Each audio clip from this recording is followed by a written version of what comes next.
Good evening, chat. Hello, everybody. Welcome to the show. It's been a week. It's been a week. I mean, I think that's what we can say right now. Um, Crows on Eagle says, "Yay, numbers." Kind of what I feel like. Kind of how I feel right now. It's like, yay, some numbers, or yay, the fat man's talking. Because when you stop and you have time to think. It's been a hell of a week. And then all this on top of it, it's September 11th. Like it's just it hits different. Today hits different. And you know, it's these things in life where you can somebody just had a treat, I can't burping. But it's these things in life, your family, your friends, your community. It just reminds you to hold on to them. Reminds you to take value in them and not take them for granted. Because you never know when you might lose them. They might be taken from you. But it also encourages you to be thankful for them, but cultivate them. Cultivate your faith. Cultivate your friends. Cultivate your family. Cultivate your community, your connections, whatever it is in your life that's good, to cultivate it, to make it better than what it was. And even Clyde, make him better than what he was initially.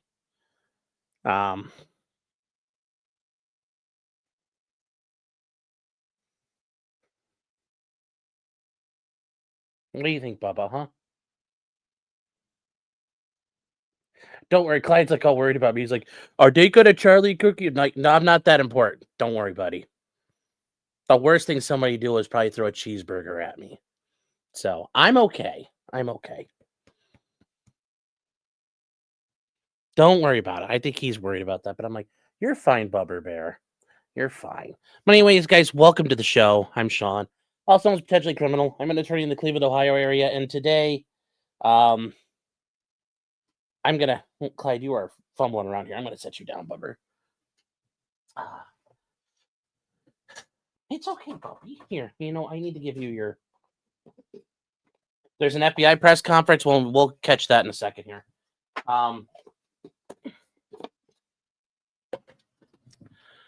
Yeah, it's a day of days. And like I said, if you guys you don't know where to go, look at those things. Turn to those things. Your faith, your family, your friends, your community. And I know some of you out there might say, I don't have any family, or I might not have friends, and I may not be part of a community. It might be a good time to work on some faith.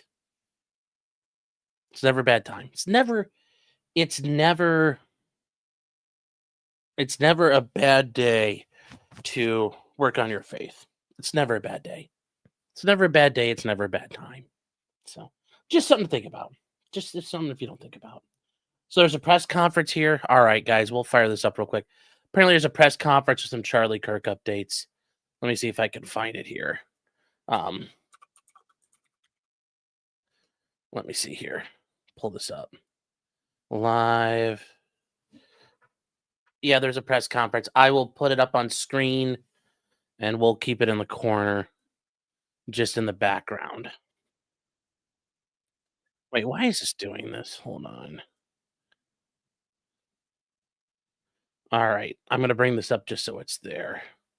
Nothing started yet. Guys. But apparently there's going to be a press conference about what's gone on with Charlie Kirk. I hate to... I mean, guys, as far as things are going, I know some of you are asking, kind of like people have asked me, like, what's happened, what's going on. I hate to say this, but I think he's probably, like, whoever did this, they're bye-bye. They're bye-bye in the car. They're gone. They're long gone. They got away. Yeah, we don't have anything here. If they had him, I think we would have known. So So, but anyways, I guess we'll get started with the Charlie Kirk stuff. We'll get started with it. 4chan already found them. Yeah. Well, it took him 5 days to find Mangione. Yeah. Aphex is saying the rumors of an Antifa doing a little bit of a mini war in Utah. Well, they are out west. The Antifa is very strong out west. The Antifa organized in their little cells are pretty tough out west. Salt Lake City's got a very big, powerful group of it. Portland, obviously, and then up and down the West Coast, they're very strong.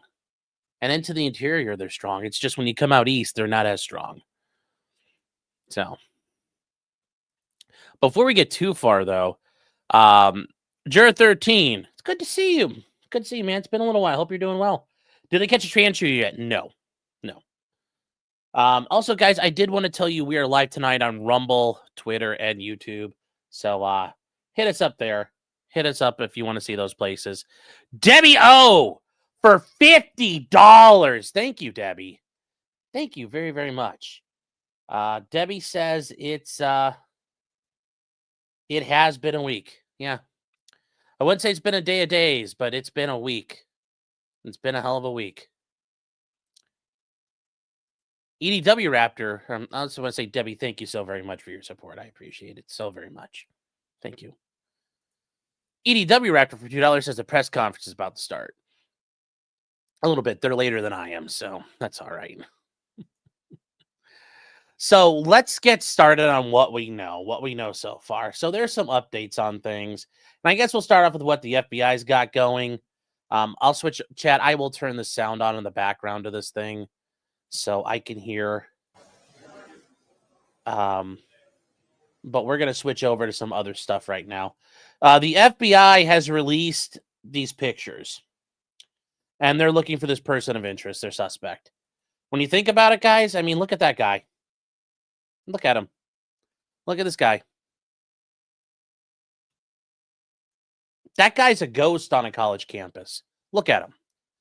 Look at him. That type of person dressed like that on a college campus, in the wind. Now, couple that on a college campus with a ton of outside people coming in, because people come from far and near to see people like Charlie Kirk.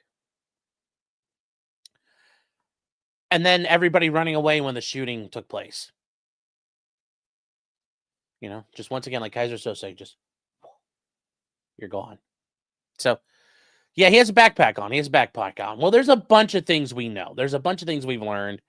Apparently, there is also now video that TMZ has shown that allegedly this is the guy walking in to the place. And if you're going to notice, it looks like the guy that they're seeing from before. And you can see he's limping. Well, he's not really limping. If you were carrying a rifle in your pant leg or partially in your pant leg, that's kind of how you'd walk. So I'm sure that's probably how that guy was transporting the rifle, because otherwise, transporting a rifle is not going to go as easy as you think it will. People will notice that, especially in a place like Utah, because you see this guy after the shooting just running and scampering down the hills, trying to get out of here. So they think this is him. We're not sure, though. And besides, this neighborhood is going to be full of people wearing backpacks and stuff. And people running away from the shooting, even then, will still, people would run and run and run and run and run. Totally reasonable at that point. Totally reasonable. And you can see him right here as he's coming around that house. Obviously, he's not limping anymore. He's moving with a purpose. And I think that might be him. We don't know. That could be somebody running away. We just don't know at this point. We just don't know. There's just too much going on there. A suspected murder weapon. I mean, so here's how it started. So we saw this from, these stories about the gun was covered in pro-trans, anti-fascist messages. You're like, okay.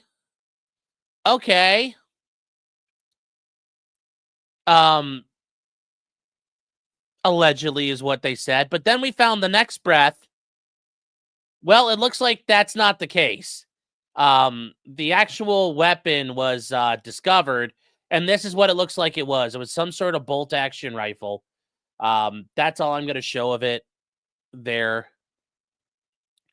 And from here, you guys were just able to see that, I think, right? Well, let me just, I'll come back down here real quick. This is it. It's some bolt action rifle. It's not clear who it's from. It's not clear who it's from. Yeah, it's a 308. Is it a 30-06? I don't know. That doesn't look like long action to me. But whatever it is, it's some sort of, I like how they're calling it a Mauser rifle. I mean, yeah, Mauser does make guns, but those are pretty expensive for what you would be doing this for. It's a Mauser style action of rifle, and the Mauser bolt action pattern has been around since the 1890s and is absolutely rock solid. But yes, it was chambered in what looks like 30-06 or 308. We don't know yet. That's not been clear. But notice how we went from, oh, it was covered in trans stuff to like, nope, it's just a bone stock hunting rifle with looks like probably like a 3-9 scope on it. Nothing special. Shit you can pick up at any pawn shop in America right now. Go to Walmart. I think you can pick up a 3-9 power right now. So yeah, nothing special. Nothing special. And Angela says, yeah, bolt action, a simple bolt action gun. That's the gun you would take up in the hills to go hunt an elk with. You know, you go hunt a deer up in the hills. So it was not an AR-15. It was not an AR-15. So they have some things. Did he have a silencer? We don't know if he was suppressed or not. The problem is the audio from things like phones is not very good at picking up true sound acoustics. So it could have been suppressed. And even if it was suppressed and he was shooting supersonic ammunition, you're still going to hear a bit of a crack. You know, you didn't hear that typical like, and you would hear it in 200 within 200 yards. And it would be very loud in that contained. And we've seen the pictures, guys. It's a very contained area for sound. Something like that, the sound would just ricochet off all the walls. So we don't know for sure. We don't know for sure. Yeah, Malcolm says, looking at Mauser's site, they are Gucci guns. Yeah, Mauser's Mauser's fancy. Like, you know, when in doubt, pinky out. Like when you're holding Mausers. Like, yeah, Mauser 98K. Yeah, that's one thing. But like a modern Mauser, yeah, that stuff it's fancy. Mauser stuff is very high end. I mean, it's high end for the traditional shooters. It's not like a Purdy and Sons, and it's not like Holland and Holland, and you know, it's not like custom work out there. But Mauser is on the very high end of, you know, mass produced stuff. So, but thank you for being here for 17 months. Thank you for being here for 17 months. Fred Rush says, "Holy shit, TMZ being useful for once." I agree. Mystery Sniper has been a member for 22 months. Thank you for being here, man. Thank you guys. Says Angela, I miss you, Angela. Please let me apologize. Well, if that's where you're blowing your stuff is for trolling like this, I guess. Let's see here. Oh, Mean Copium. Friend of the show, Josh. Josh, where were you yesterday, sir? Where were you yesterday? Is that a rifle in your pants, or are you just happy to see me? Yes. Yes. Wonder if you shoot the bullet through a Baldo, would it be quieter? Anyways, hope you're doing well, Josh. Yeah, Josh out there, guys. Meme Copium doing great stuff out there. And also Giggywig, his dino channel, where he does his dinosaur fetishing. T-Rex Crypto and Travels and More says, member for 5 months, says, how do you miss 6 inches low at 200 yards with a 308? Well, I mean, with 30-06, when you're zeroed at 100 yards at about at 200 yards, you're going to have about a 4 to 6 inch drop for most ammunition. And the thing is, like with the 30-06, you're not shooting military surplus ammo, you're shooting hunting ammunition. So, I mean, and I'm sure that, like, I know people think this guy's some sort of like super secret Mossad pro. No, we went through it. Like, it's the high point. It's like the basic spot to go. He had a basic plan to exfil. He probably did a little bit of practice work and, you know, planned his workout. He probably, you know, over the course of a week or two. And probably if you were to have a camera sitting there taped to a pole, I guarantee you he did some reconnaissance and, reconnoiter the area and figured out what the best way was to go and get out. No, like, I mean, it's just a guy, like somebody with some basic, fundamentals and training. Yeah, it was probably a very intense situation, and they forgot to aim, a little higher, like to the top of his forehead. But if you aim about right here and you put the crosshairs here, go 6 inches down. I think that's a very good point. And I think that, Nate Carnacci from VFT Valhalla Firearms Training, he pointed out that it's a very good point. If you're pointing right at, if you're putting one right here through the credit card on somebody, and this is the ocular cranial cavity, chat. It's the spot where the skull is not thick. You have your ocular bones, you have your brow, and you have the skull. It's thicker bone. This stuff right here is very thin. And then also there's spots where there's nothing. So bullet going through is guaranteed to get into the central nervous system. Instead, the guy probably aimed right here and just went. But also remember, he's shooting downhill. He's shooting at an angle. He probably never practiced that. I mean, there's a lot of stuff to it. A lot of things are in play. So, hold on here. I guess there is a press conference. Oh.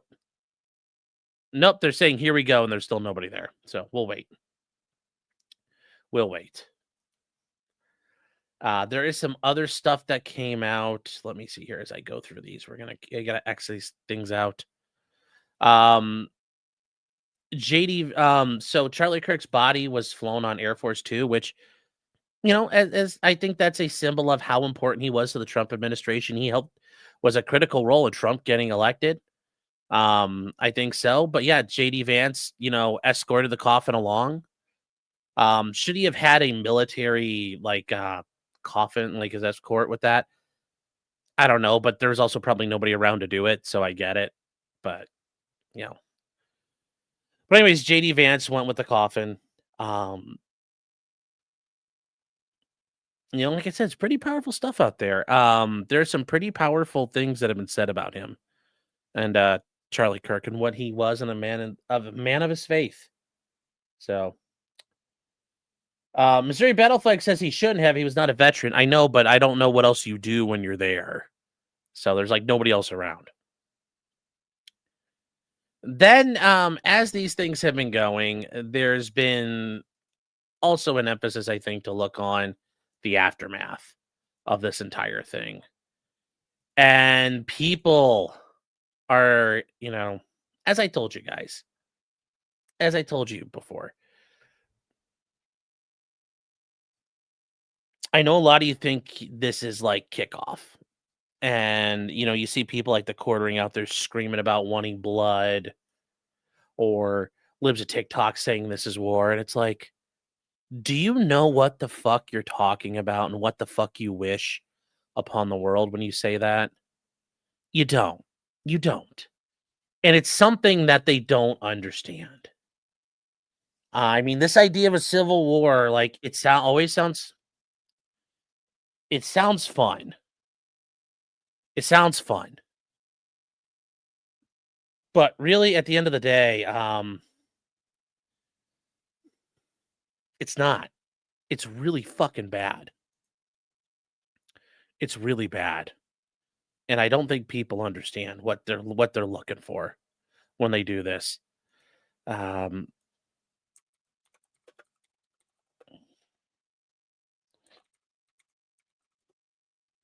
I showed this picture before, and I've showed it before, and I think you guys need to see it. And I hate to show it, but it's critical. People think when there's civil war, they're going to be this guy standing here. You think you're going to be these guys. You think you're going to be this dude. You think you're going to be this dude. You think you're going to be that dude. Nah, not really. More likely you're going to be this guy, or this guy. That's who you're going to be. That's who you're going to be. Make no mistake about it.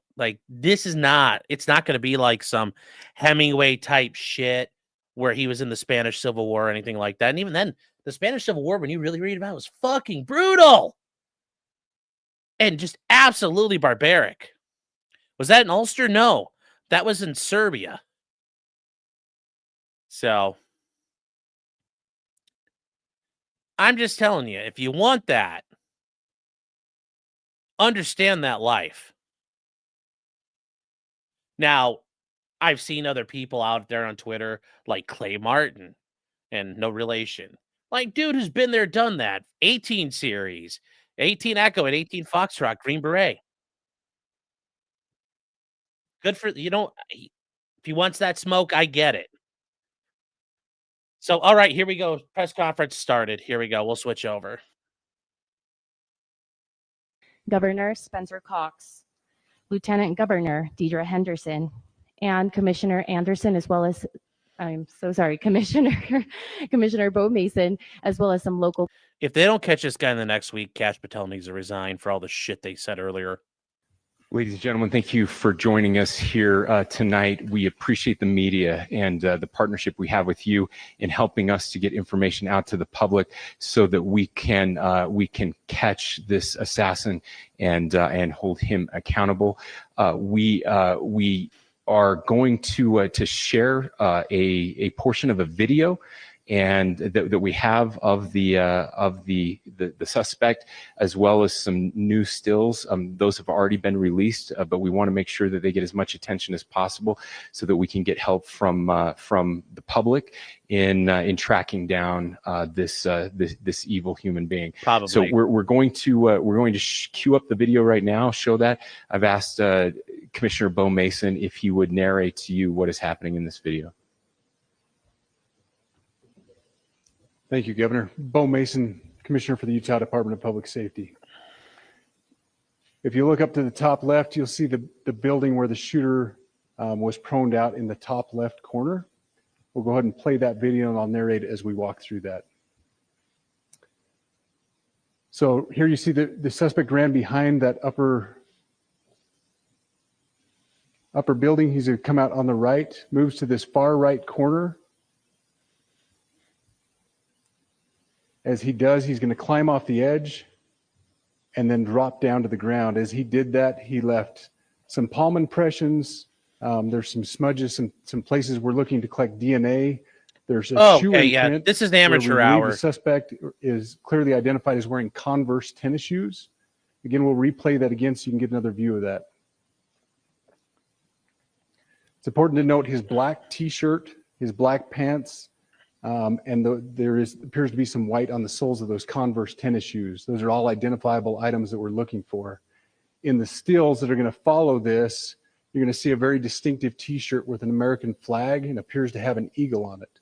There's also a baseball cap with a triangle on it and a pair of sunglasses. All distinctive, all things that we would ask the public to look for. It's like he didn't break his fucking ankle. Identify if they know someone who has those items, who has been seen wearing those items.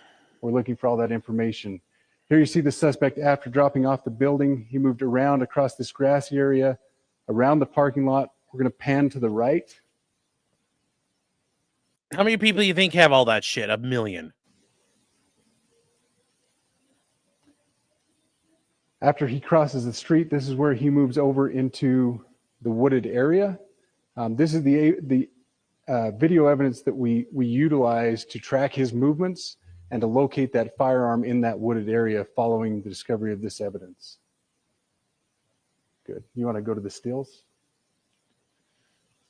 So here's the still photographs I mentioned. These have been enhanced. So these are slightly different than what we introduced earlier. Please pay close attention to the T-shirt. Like I said, very distinctive with that American flag and that eagle. The hat with the triangle and the sunglasses. If you'll go to the next picture, please. The backpack as well, all identifying features that we're hoping the public can help us identify and lead us to this suspect. Next picture. And again, there's a better picture of the hat with that triangle logo, and again, the T-shirt, blue jeans, and you get a good look at those Converse tennis shoes as well. We have pushed these out. We'll continue to push these out, and we just ask for the public's cooperation through the public. The tips that have been coming in are what are giving us our next leads and enabling us to continue to further this investigation. We've had great cooperation from the public, and we're continuing to ask for that as we move forward. Thank you, and I'll turn the time back over to Governor Cox. Thank you so much, Commissioner Mason. I want to thank Director Patel and his team. It's great to have them on the ground with us tonight. We've had several briefings, and he's had an opportunity to walk the crime scene. We appreciate our local law enforcement here. Again, we have Mike Smith, who is the county sheriff here. We have all of our local chiefs of police that are here as well, all working hand in hand with the state and with the FBI as we move forward with this investigation. Now, I'll just give you a little warning. We will not be taking any questions at this time. We're giving you the latest information we have, being as transparent with everything that we have. But I do want to share a couple things that I think are important. We cannot do our job without the public's help right now. The public has answered our call for action. So far, we've received more than 7,000 leads and tips. I would just note that the FBI hasn't received this many digital media tips from the public since the Boston Marathon bombing. This case also highlights the dedication of our law enforcement community. We have 20 federal, state, and local law enforcement partners that are working shoulder to shoulder to find the person who committed this horrific crime. With their support, we've completed nearly 200 interviews. As you're aware, as has already been reported, the FBI is offering a $100,000 reward for information leading to the identification and arrest of the person responsible for the murder of Charlie Kirk. We also continue to implore the public to support this investigation and come forward with any information. We are truly hopeful that this video and new photos will lead to even more tips. We are processing. We have an incredible team, a state and federal team working together to process those tips. We are going out in tandem to interview any potential person of interest or suspects. But we need, again, we need as much help as we can possibly get. Any videos or photos that you might have, the public, should be submitted to our digital media tip line, which is www.fbi.gov/Utah Valley shooting, all lowercase. Again, that is fbi.gov/Utah Valley shooting, all lowercase. You can also provide general tips about the shooting by calling 1-800-CALL-FBI. That's 1-800-CALL-FBI, or at tips.fbi.gov. This is, I would just say, this is not just a local matter here in Utah. We have people all over the country that are helping to bring this perpetrator to justice for Charlie Kirk and his family. I will just add as well that, as was mentioned, there is a lot of forensic evidence that is being processed right now at both the state lab and the federal labs, federal lab on the East Coast. So we are working in tandem together. I would also just add a word of note for those people who are spending so much time on social media. I think Charlie said it best, that when things get bad, we should put our phones down and spend a little time with our families. There is a tremendous amount of disinformation. We are tracking our team, the state team, and I'm sure the federal team as well. What we're seeing is our adversaries want violence. China, we have bots from Russia, China, all over the world that are trying to instill disinformation and encourage violence. I would encourage you to ignore those, to turn off those streams, and to spend a little more time with our families. We desperately need some healing. We'll have more to say about that in the days and weeks to come. More than anything, we are going to catch this person. Last thing I will just say is we've been working with our attorneys, getting everything that we need, affidavits ready, so that we can pursue the death penalty in this case, and that will happen here in the state of Utah. Again, to the public, to those who are grieving, thank you for your prayers. I know we are feeling those prayers. I know the Kirk family is feeling those prayers as well. We pray that God will bless our nation at this very dark time. We can start healing by finding this perpetrator and holding him accountable, and we need your help to do that. Thank you.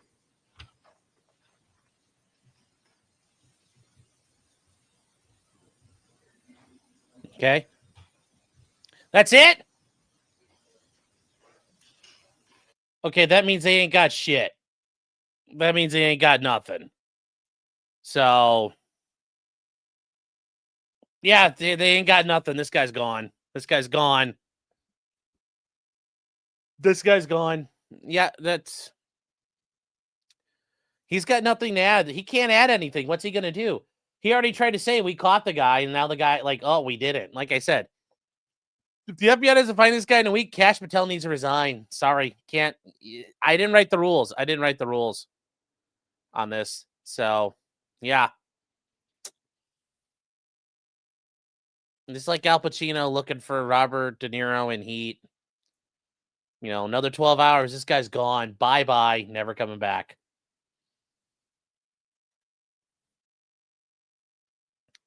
Fortune is allegedly doxed a dude, I know, but I don't know if that's correct, so I'm going to leave that one alone. Yeah, they posted clothing that was gone in 20 minutes. Yeah, I mean, think about it, guys. All that stuff, all those things, that's they're you know, part of, like I said, you don't have to be like an elite Delta Force sniper to pull this off. You just, once again, it just, you know, we talked about this stuff before. You plan your work and you work your plan. You wear stuff that you blend in. You look like you're there. You don't draw attention to yourself. You put in your work and then you get the fuck out. You know, it's just making sure you cover your tracks well. And this guy looks like he did enough. He did enough. So, yes, Kash could not redeem. That is correct.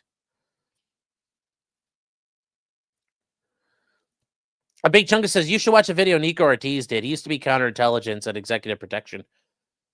He did executive protection. I mean, I could see him doing counterintelligence. He's convinced it was coordinated / semi-pro. I mean, I'll take a look at it, but like how pro is semi-pro? Because I mean, like, if I could sit down and plan out an op, am I semi-pro? Like, do I think this was a military, like, intel agency hit? No. Do I think it's some guy who has got a bunch of books and has read through them and understands things? Probably. I mean, but also, if you're halfway intelligent, it doesn't take much to come up with a good plan. So I'm just saying. I'll take a look at it, though, Chungus. I will definitely do that. An amateur with pro help planning wouldn't work because the amateur would fall apart. Sean's Fed posts are more pro than this was. I mean, yeah, but I mean, the guy did a lot. Like, he got up. Now, I don't understand how he didn't have a plan for getting down, because if he jumps and falls and breaks his ankle, game over. Breaks his leg, game over. You know, you think he would have like a rope ladder, or, I mean, fuck, you know, you dress up like you're a maintenance guy, or you dress up like, hey, I'm a contractor. I'm with, you know, blah, blah, blah, blah, blah, blah. And we're here to check on one of the chillers. Or we're here doing a Wi-Fi survey where, you know, they're looking to put 5G. You know, I've got all my tools up there already, man, and I got to go up there with my ladder. And, you know, you come run, you climb down the ladder, you know, shoot, and hop off and dump your shit and go on. You know, there's this was not, that's not how a pro would do it. There's too much danger in a fall like that. So, yeah, semi-pro means scouting a location, I'm sure. I'm sure this guy went around and took some pictures. Where would I go? And now in Charlie's situation, he was down in a depressed location with a bunch of high ground around him. There's really only one place you're going to go with a rifle, and that was where the guy went. You know, the high ground is always like the number one spot because that's where everybody thinks to go. There wasn't a situation here where you could do some like ground level sniping and hide somewhere where nobody wants to be, or you're hiding in the sewage drain and you're like clearly going to be able to hide yourself and nobody will ever notice you. It's not one of those situations. It's pretty basic. And I know one of you guys were saying there was a lack of security. I mean, like what are you planning against? Like, you think Charlie Kirk can afford a counter sniper team? I mean, you're gonna have to pay for a guy with a rifle up on a roof, and that's a lot of money. Like, having dudes like Charlie Kirk's biggest threats were people on the ground coming at him, attacking him, and you know those guards around him. Like, he's got security guards; those guys are all packed and get ready to deal with somebody in front. You know, I hear fucking helicopters, man. Is that the ghetto bird? I wonder if the police helicopters are flying right now. Hold on. That might be. There's a lot of helicopter activity near me. I mean, I live near an airport, but like, Jesus. It's not circling. It's somebody's doing a pattern. Sorry. I can hear it through my headphones. The feds are coming for me. No, but I mean, it's like I said, guys, you read the books, Fry the Brain. You read at FM 7-8. You just start learning this stuff. It's interesting to learn how these guys do things and how they plan for stuff, the history of the progression of tactics and strategy and TTPs. This wasn't a, very difficult thing to set up. And as long as you're not completely stupid, you can do some research. How do you set this up? How do you do this? How do you do that? It doesn't require, like, you don't have to be special forces trained to do this. It would help if you have that training or can rely on somebody's been there and done that, but you don't need it. Especially in this situation where the security posture is basically non-existent. It's very easy to get in that. You don't need to be a pro to go set up where there's nobody there and nobody could engage you. Like, all those guys had pistols. Charlie may have had guys with his car, his security cars, that had rifles or something, but those guys aren't, necessarily known where to engage from if they come running up. So, I mean, yeah. I'm just saying. Error says they still have nothing. Correct. They still have nothing. Common Lawyer says 100K is too low. I mean, you got to start somewhere. And Danger Danish says, if 4chan actually managed to identify this guy, would those $100,000 go to Nishimura? Very funny. Very funny. That's very true. Unforced Ego for $20. Good to see you, man. Says, I was on a business trip and in a 3-day long meeting when it happened. I saw the close-up video and I just had sat there resisting the urge to Fed post for a day and a half. I mean, really, that's the biggest thing, guys. Like, fucking chill your jets. You want a Fed post, there's time for it. Just calm down. Coworker Unprompted told me he had it coming, by the way. Yeah, well, we're going to get to that here because this, he had it coming stuff. Well, there has been, the leftists tried to be the edgy boys, and they've encountered a lot of back and push. A lot of pushback, because you see shit like this coming up, and you're like, well, I don't like that, and here's where this is starting now. This is starting out in Seattle, and it says, kill all Charlie Kirks. And you're like, of course, the city where they have a Lenin statue, they're doing that. Yeah, okay, fine. But you're seeing some stuff here that, a teacher in South Carolina was praising Charlie Kirk's death, and she got afuera. She got suspended initially, and by the end of the day today, afuera! She no longer works there. So, the consequences are being felt. A University of Mississippi staff member reshared hurtful comments about Charlie Kirk. And it says, our thoughts and prayers are with the Kirk family, and she is no longer here. She's no longer employed. Sucks to suck. You go to Cumberland University. Matthew Dowd, the guy we talked about last night, he's like, well, hateful words lead to hateful actions, lead to hateful hateful acts. He was scheduled to be a lecturer this year on our series, and we've decided to cancel his lecture. And we don't need this shit on campus. Then you see this guy. He's the head of the Muncie, Indiana Civil Rights Council or Human Rights Council. And listen to this shit. He is, it comes to no surprise that I'm formally resigning my position so that they may continue to do their work and distract from the negative associations. And notice what he says. I do not regret having an emotional reaction to a violent situation. Society is intense. Justices abound. Emotions are paper thin.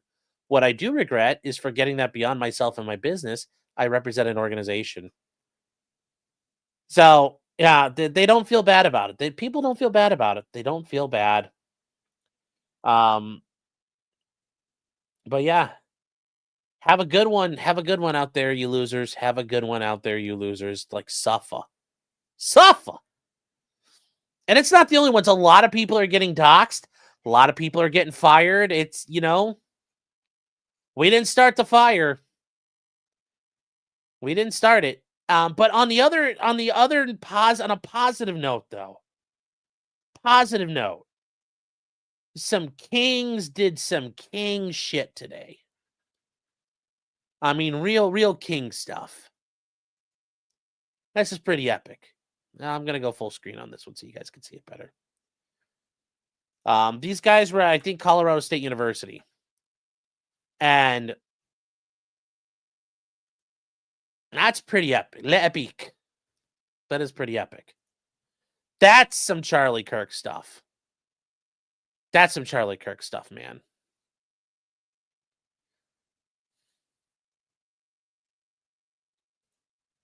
So this is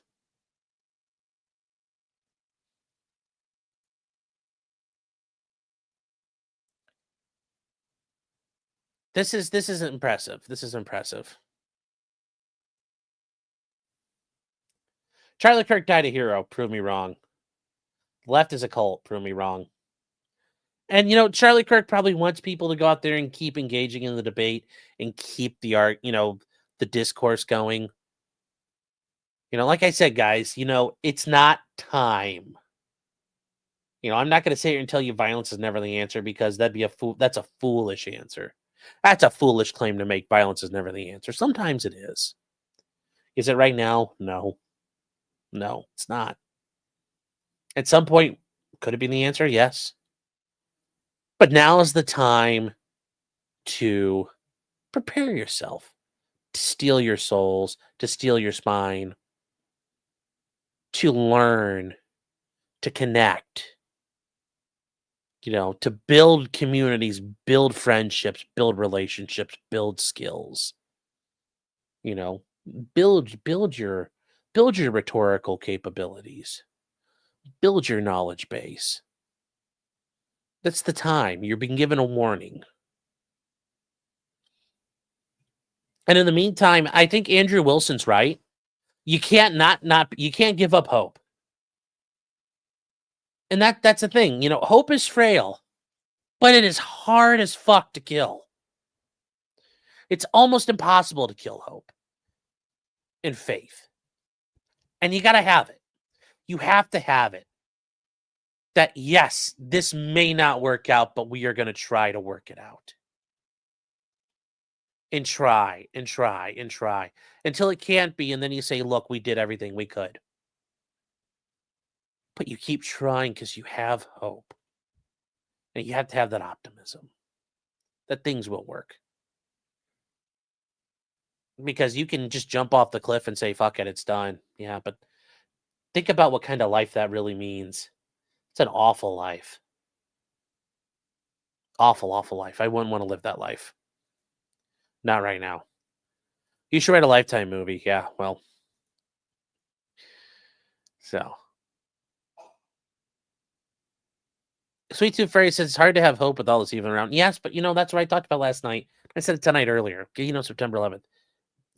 This is the time of faith. This is the time for your faith. And oh, what the hell just came up on screen?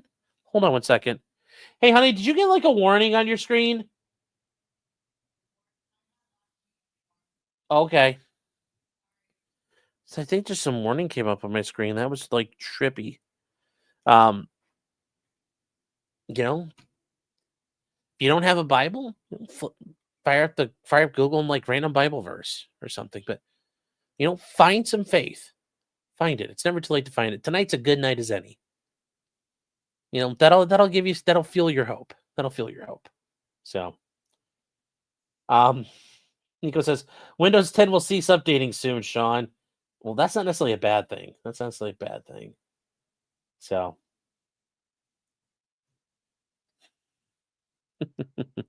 Mediocrity says Andrew Wilson, the CEO of Electronic Arts. No, Andrew Wilson of the Crucible. No, the based Andrew Wilson. The based Andrew Wilson. Paralegal says, my faggot coworkers are all celebrating, but they won't lose their job because my King Chew Lib boss don't care and they are partners. Well, that's just how it goes. That's just how it goes. That's just how it goes. The feds are watching me. I'm sure they've been watching me for a while. I mean, I know they've been watching me for a while. I've been interacting with all kinds of groups that definitely got me on the radar, chat. Don't you worry about that. They know who I am. Golden Magu says, is it go time or is it coffee brand coffee time? Yeah, it's coffee brand coffee time. Buy some frozen fruit while you're at it. Michael Gilkey says, being against civil war is a reasonable and well-adjusted take. I'm just against what it's going to bring. At some point it might become necessary, but an honest person never says never. And, never and always are the most dangerous words in our language. Totally understandable because such things are ugly. Yeah. Let's see here. Grimm's Bar for $2 says the triangle symbology is interesting. Yeah, it is, the symbolism. The Chugi, I was going to do that. It's like in Boondock Saints. Symbolism, detective, symbolism. But I don't have the clip for that. Chugi Show says this is gonna end up like the January 6th pipe bomber. Yeah. I kind of get the feeling that's where we're going with this. January 6th 2.0 for $5 says not a hit job. His scope isn't even properly mounted. Yeah, remember, it's mounted enough. It was good enough. PS2 shipper for 10 subs. Let's go, chat, especially on tonight. Let's go. We need an awoo, I think. We need a big awoo from Clyde. We need the biggest awoo. Common Lawyer says semi-pro gunmen are for guys who couldn't get drafted after college. No, Mayo says the assassin said he'd turn himself in if Trump releases the Epstein list. That's a good game. That's a good plan. Be like, I'll turn it in if you give me the Epstein list. Blondie says, I think Sean's my favorite YouTuber. Well, I'm flattered, given all of them that are out there. So thank you. Hold on here. Pepsi Man says, getting ghouls fired is my form of civil war. You know what? Hey. They set the standards, not us. So yeah, if you want to go Karen people, let's see. If you think you're doing God's work, then do God's work. Hutch a Dirty Roofer says, for $10, Kirk was one of the best at being a moderate. The left just made the Kenobi quote from A New Hope a reality. By striking him down, they made him more powerful than they can imagine. Yes. Charlie Kirk was pretty bland, like fairly moderate GOP and moderate right. And now they just showed, we don't care, we'll kill him. What do you think that's going to show with a lot of people on the right? You got to go harder right and seek refuge in the right. And to all of you joining and becoming right-wing reactionaries, welcome, brothers. Welcome. But you know what's also going to do? It's going to, people like Nick Fuentes are going to gain power now. Like, you let that little fucking cocksucker gain power. Good job to whoever did this and the people cheering for it. You're giving Nick Fuentes power. That evil Nazi, you're making him stronger. Scarebro says for $4.99, faith fills a man's soul, not his belly. How leaders curb a generation lost us radicalization. January Sixers lost 4 years, but no club fed for Trantifa. Well, not yet. But you never know. You never know. Timmy Carl's been a member for 1 month. Thank you, Timmy. He says, press F to pay respects. Yes, F's in the chat for Charlie. And then real quick, guys, last one. Intel Dig for $5 says, any thoughts on the theories Charlie Kirk was assassinated by Mossad? I don't know about that, but the timeline is very sus. I mean, if this was Mossad, they would have done a lot better job at it than this. That's guys, I get it. We want this to be a conspiracy. No, this was a guy basically playing the equivalent of pickup basketball. All right. He understands the basics of basketball, came out, suited up, and kind of played around at the YMCA or the rec center. This isn't an NBA player, going into retirement and playing with some kids down at the Boys and Girls Club. This was not a professional. This is like watching a guy run and jump off. That's all sloppy. That is not planned very well. That's a guy who didn't necessarily plan his exfil other than get the fuck out, which that's not an exfil plan. There are better ways to do an exfil plan than that.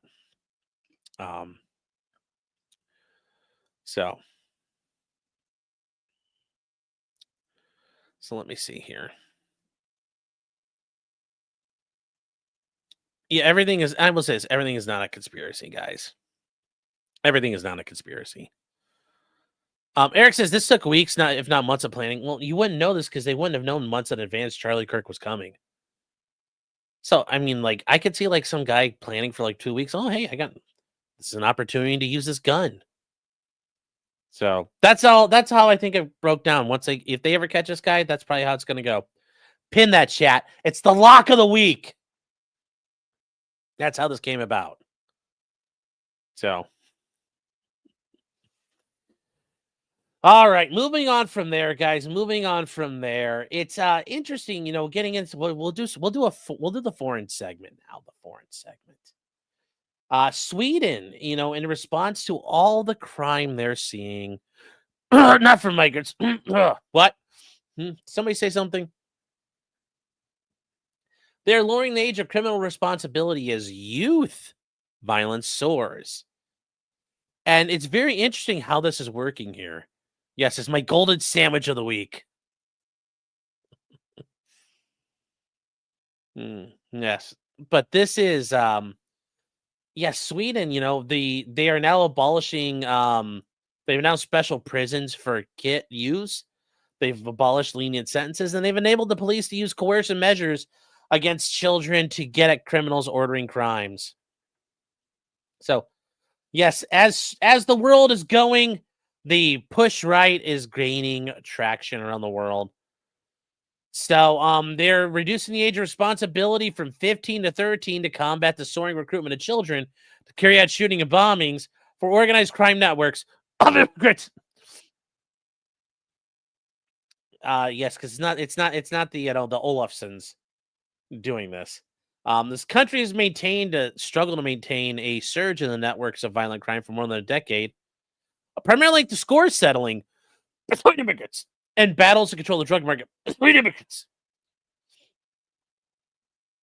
The number of suspected crimes involving children has doubled, and the suspects in deadly shootings have become increasingly younger. Yes, Sweden's having a lot of gun violence, and also for a while they had a ton of grenade attacks because somebody stole a bunch of grenades, and for the military, and there was a rash of grenade attacks in Sweden. And it's like, who knows? Who knows? So these kids are being recruited on encrypted apps to carry out crimes in exchange for money. So older criminals don't get caught because they know the kids won't face sentences. Yeah. I mean, welcome to America. That's what happens with gangs too. And the networks are orchestrating operations from abroad. This government came into power in 2022, vowing to crack down on crime. But they point out the country is still experiencing almost daily shootings and bombings at public places. Isn't that interesting? Sweden, a country, is like having daily shootings. Like, I'm just saying, like, Sweden's population, like, how big is Sweden? How big is Sweden here? Population is, let's see, what is Sweden's population? Population, 10 million people. Bombings and shootings. Wow. Yes, Nick Starr goes on vacation and violent crime goes up. Suspicious. I know. So, yes, they are appropriating American gun culture, but they are also creating their own grenade culture. So, deadly shootings have declined in recent years, but the bombings have increased. Woof. That's like, at least I can say here in America, we don't have bombings. That's very interesting. It's very interesting, though. In Sweden, it's like, whoo, buddy. Is it the surstrumming? Yes, it's the canned fermented fish. Yes, as Bruno Mars said, I'm gonna take a grenade for you. Oh, yeah. Watch out in Sweden. Protect your neck over there. Yes, the biker gangs in Sweden had rockets once upon a time. Yes. Yes, the Nordic Biker War. Count Dankula covers it very well, but it's something I read about probably like 10, 15 years ago. Yes, the biker gangs were breaking into military stockpiles and shooting AT-4 rockets and Carl Gustav rounds into like each other's clubhouses and using, FN mags, which are M240 machine guns. Like they were raiding military stores meant for the Russian invasion. Yeah. It's pretty base when you read about what happened. Yeah. Yeah, they were fucking going at it. These gangs went at it. It's called the Great Nordic Biker War. It was an insane thing when you read about what happened there. So, moving on to some other stuff. This is, I think, it's not a black pill, but I think it's a bit of, if you live in Brazil, it's a black pill. On June 2nd, 2025, officers were Oh, hold on dispatched to here, a Jim. residence to provide standby assistance while a man retrieved his personal. What the fuck? Why is my phone going off? What the hell? The hell was that? All right, whatever. All right, chat. That was weird.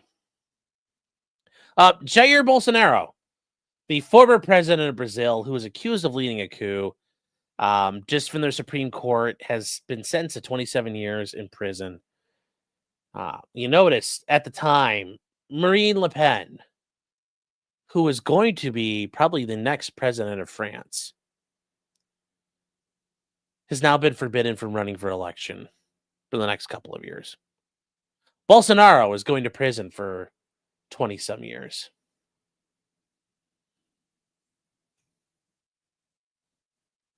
It tells you they are the world. The globalists. The globalists are terrified. Did West SFD just hack my phone? I think they did, yeah. The globalists, they are terrified of this. They're terrified of the populists that are out there. And Augusto Santos says, I'm Brazilian. The situation is beyond bad here.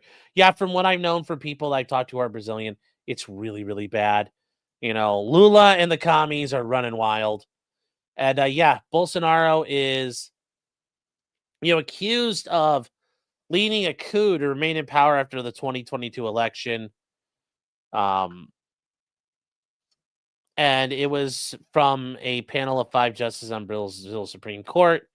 Making the 7-year-old Bolsonaro the first former president in the country's history to be convicted for attacking democracy. And Brazil was known for having a bunch of coups for a while. Brazil has not had a stable democracy. Like it's not been, the most stable place in the world. And it drew disapproval from the Trump administration. Yeah, it seems like he got fucking railroaded. They say this criminal case is a meeting between Brazil and its past, its present, and its future. And they point out it's been checkered with military coups and attempts to overthrow democracy. Well, once again, what does Reuters mean by overthrowing democracy exactly? But anyways, Bolsonaro is currently under house arrest, and and 4 of the 5 judges voted to convict him. So, with that said, he is, it's going to be tough. Like, I don't know what's going to happen here, but it's going to be really bad. It's going to be bad for him. I mean, the guy's probably going to die in prison. But as they point out, Marine Le Pen has been, muzzled by the French government. And then, Rodrigo Duterte is, he's facing charges in the International Criminal Court, which I'm not going to lie, doing what he did did a lot of bad shit. But yeah.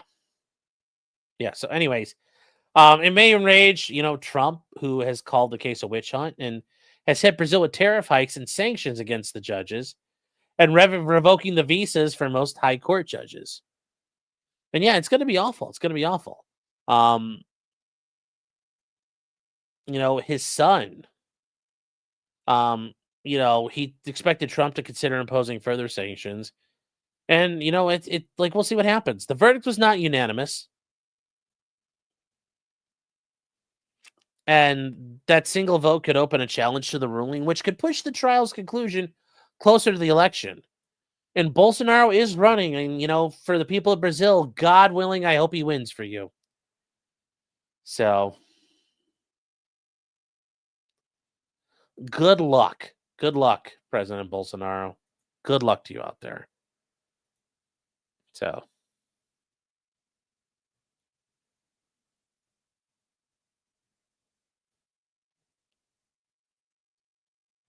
let me see here.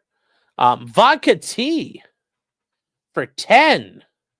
Well, hold on here. What is the is this Brazilian currency? The Brazilian real. That's what I thought. I just wanted to make sure. For 10 Brazilian real, says, man, this shit from Brazil is fucking sad. Lula got his sentencing nullified after serving a year for stealing millions of dollars. Yes. Yes, isn't it funny how the Supreme Court did that one for Lula? And they let him get away with that. Isn't it? Isn't it? Bolsonaro will serve the rest of his life for a coup that never happened. Yeah.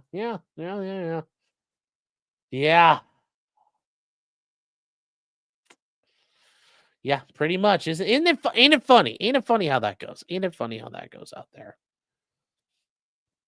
So, yes, like I said, to the people of Brazil, my heart goes out to you. I mean, my heart goes out to the people of France as well, but at least in France, it's Marine Le Pen ain't going nowhere, but Bolsonaro,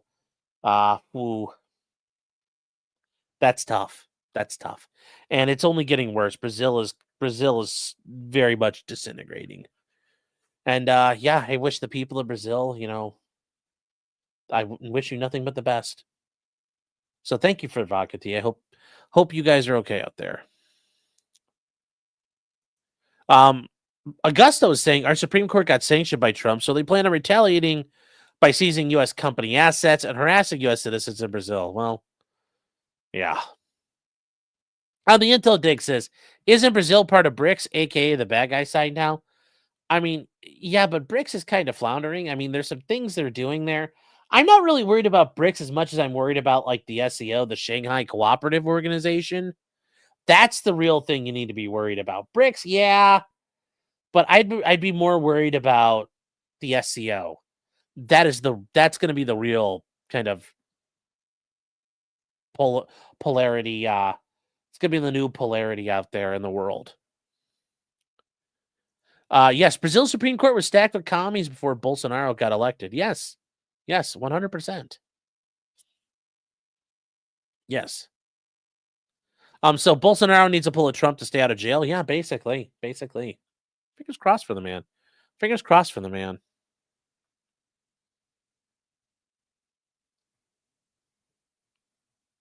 BRICS is stupid. Yeah. BRICS fell apart 2 years ago after the AI bubble. And they're way behind the monetary curve. Yeah, but BRICS wasn't about monetary. They were trying to do a commodities-backed currency. Which, I mean, when you're throwing your lot in with India, I don't know how well you think it's going to turn out at the end of the day. But hey, whatever.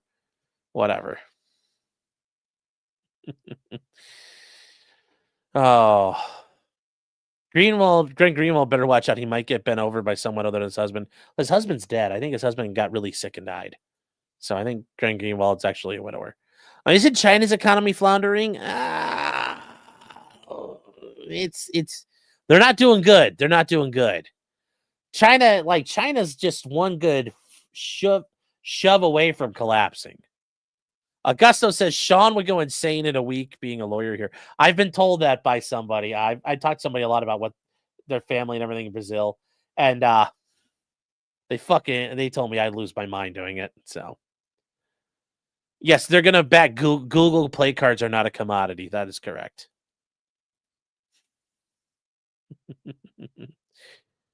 Oh, JBO5 says SAR, please. Well, okay. Homecoming. Remember, for 20 months. Says Phil Swift here, Sean. New name. Do not come. Well, I'm going to come. Blades Escape Corner says it's terrifying. My short got a Nick was right. And then Jefferson Post says, I bet those grenadiers are not shouting Odin Akbar. Yes. They're probably not in Sweden. Okay, guys, the next thing here, this one's actually, like, we're doing a lot of serious stuff here, but this is kind of funny. This is kind of funny. So out in the Czech Republic for years now, there has been a Formula One car that's been spotted on the highways, and, like, you know, apparently you're not like, obviously it's not that we're in America, but I thought this was the Czech Republic. Well, you know, as much as the Czechs do like freedom, they're still European at heart, so they don't like this. But here's what you would see. There's millions of images of this before. And this is, yeah, here you go.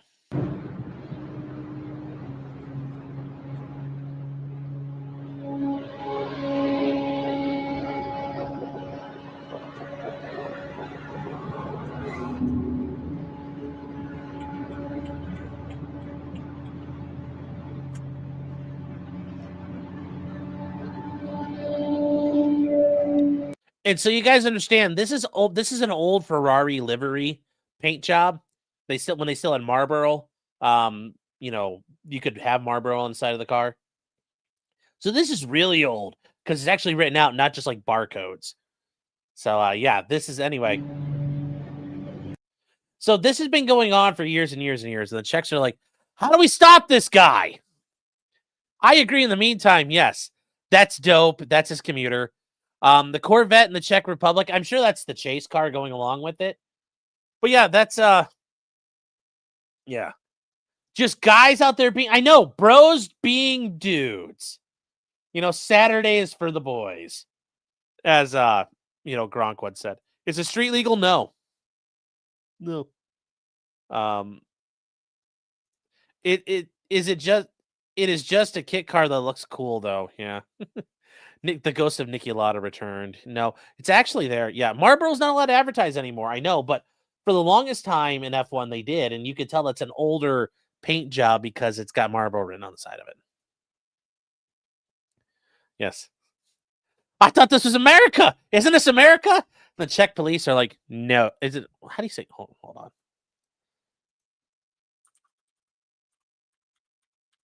How do you say no in Czech? Žádný. I thought this was America. Isn't this America? Žádný. Žádný. I think I said it right. If not, you're going to have to suffer. No, they don't say 9. We're not in the Sudetenland. We're talking about the regular Czech Republic. So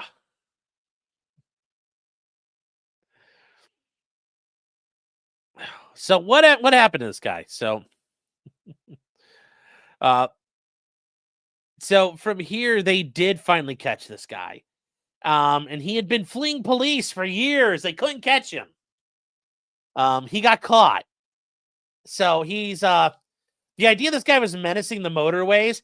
How is he menacing the motorway? That dude is he's not even getting to unleash the full power of that car. But he menaced the roadways. But yes, he's been speeding through Czech roads since 2019, dressed in a helmet and full race gear, just like the Stig. Some say. And they couldn't prove his identity because of the helmet. Yeah, imagine that. Well, yes, in this case, safety first. Also, safety first, deniability second. Plausible deniability second. Oh. So they eventually caught this guy and they arrested him. And, you know, they were tipped off to receiving calls that a race car was seen at a gas station. Why? Wow. Come on, buddy. Why would you do that? Anyway. So they showed him his house with a helicopter before taking him into custody after he refused to get out of his car. Based. I get it. He was seen arguing with officers telling they were trespassing as he sat in the car in front of his garage. And it says, thanks to the drivers who carried him, we stopped a Formula driver in the village of Buk who was speeding along the D4 highway. Well, why? Like, he's not hurting nobody. And look, here's, there's some footage of him driving along, like on the highway, and they're like, we can't catch him. There's just, all these photos of him. Like, these are so funny. These are so funny.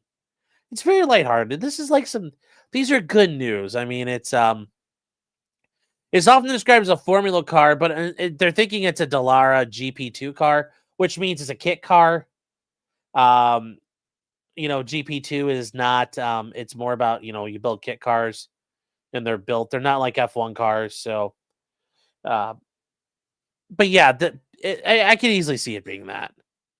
So anyways, they tried to catch him, and yeah, that was,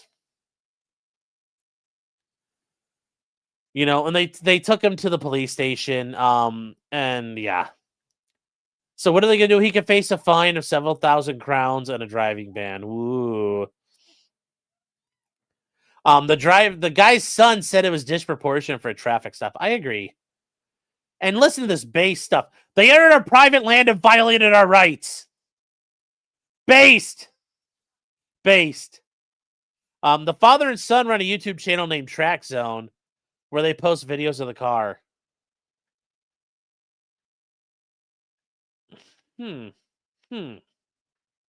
So, yes, the events have always gone without any problems. Everyone knows very well that they've been running on the highway since 2019. Yeah, and I think there's nothing wrong with it. And it says race cars, Formula One cars are not legal to drive on public roads. They lack license plates, lights, indicators, and other safety equipment. But Formula One cars are extremely safe. The way they're built and around that guy, the fire suppression systems in Formula One cars is absolutely amazing. Even in GP2 cars is very good. The the temperature sensitive bottles of flame retardant that'll explode and coat the driver and do a bunch of things to protect you. There's a lot there. So they were unable to identify him or charge him for the longest time. So yeah, there you go, guys. It's yeah.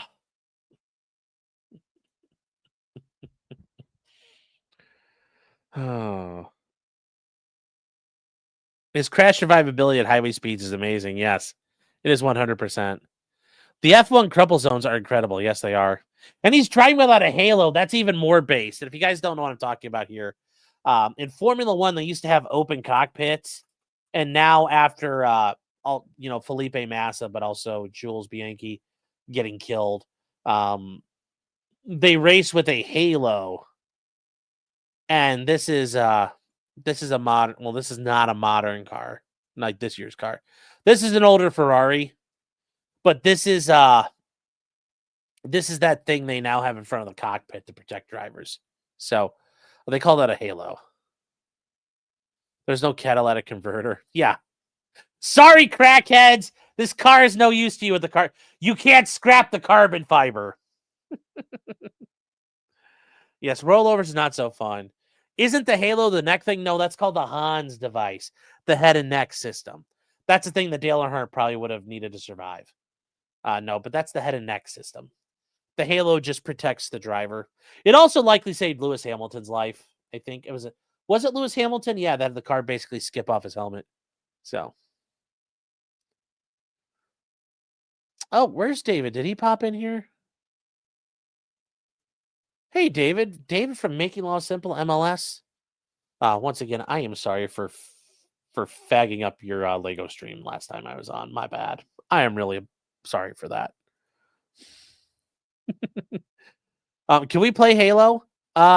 Actually, yeah. I actually got it. I got it from somebody, and might be, yeah. We'll work on. We're gonna start doing some gaming stuff here at some point, chat. Hopefully. Yes, we lost Dan Weldon before the Halo. Yep.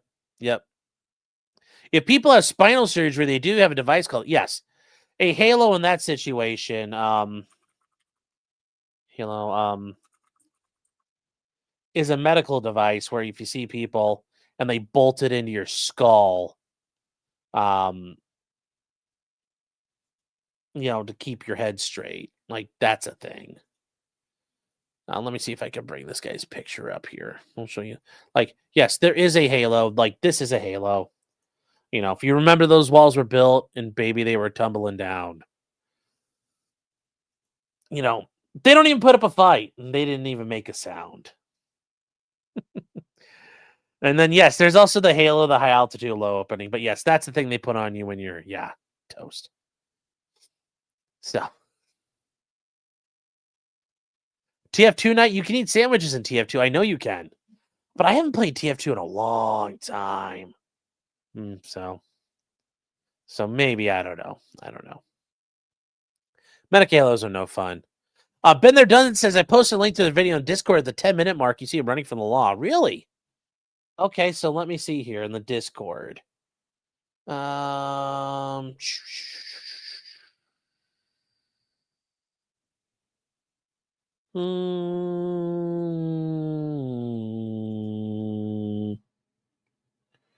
Let me see. I don't see where you put it because I'm looking around right now. But anyways, you know what? We'll just Google them real quick. So we got some time here. Hold on. We'll pull this up. See if we can see track zone.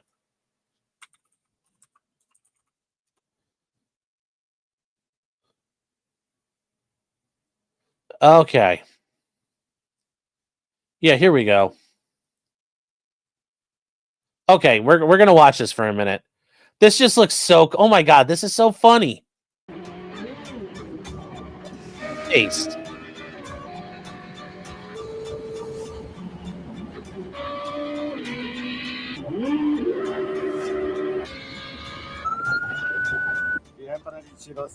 Uh-oh.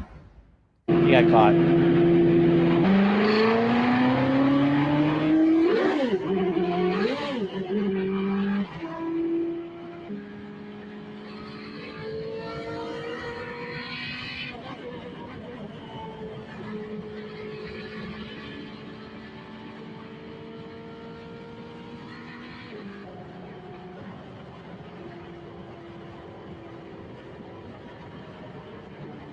Okay.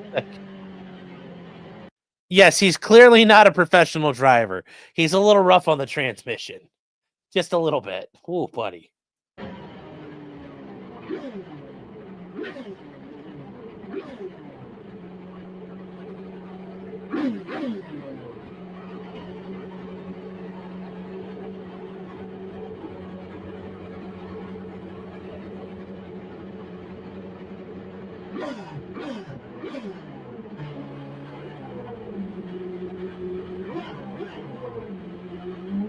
He's got the softs on, chat. He's got the softs on. He didn't elect for mediums.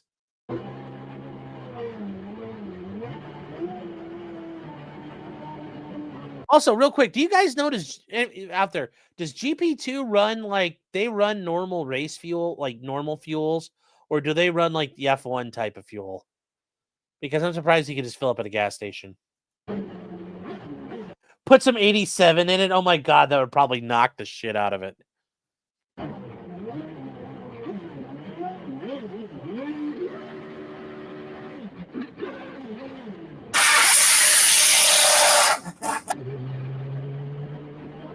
Also, I'm just thinking these roads are so dirty. He's going to get so much garbage on his wheels. I don't know how he has decent traction with these.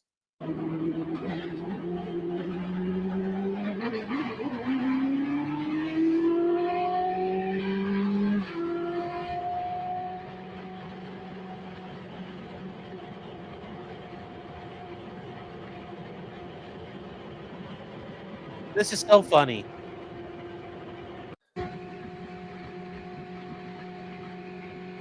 The Corvette's just passing them.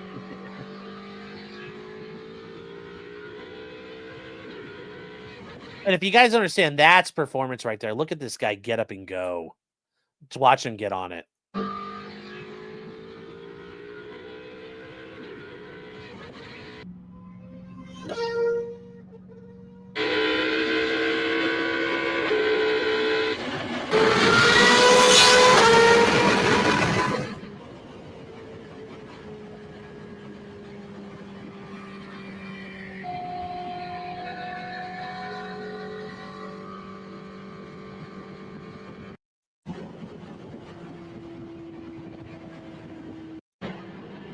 Let's just see here what happens. I will say the roads in the Czech Republic look absolutely amazing. So if you live in the Czech Republic, I guess they spend your tax money a little more studiously than they do in America. I mean, really, all these roads look good.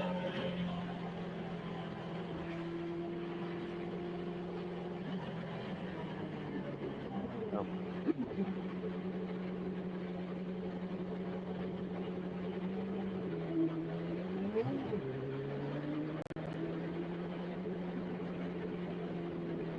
It's like pulling in your neighborhood with your F1 car.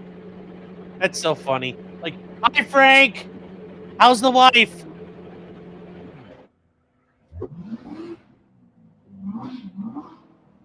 I'm surprised he doesn't have to keep the engine cooler. Well, like, I don't think he's got the reinforced carbon brakes and shit.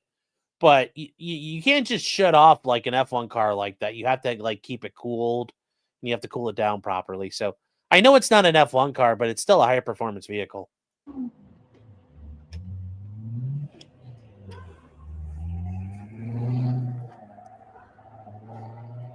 So look at all these cars. It's just like partying out with everybody. Oh, there's more cars coming around. Uh-oh. Bee-boo, bee-boo, bee-boo, bee-boo. I like how they're just like through the random like Czech countryside. And it's like down the dirt roads hauling your Ferrari race car. Yeah, it's a Dallara GP2. No, I understand, but I don't know if that has the specs on it as far as like, you know, just shutting the engine off like that. How well does it handle that? But I love this. They're just hauling it around in the dirt. Too bad Clarkson and those guys aren't around for Top Gear, because they would have fucking loved this. Just towing your Ferrari. And they wrap the tow strap around the control arms.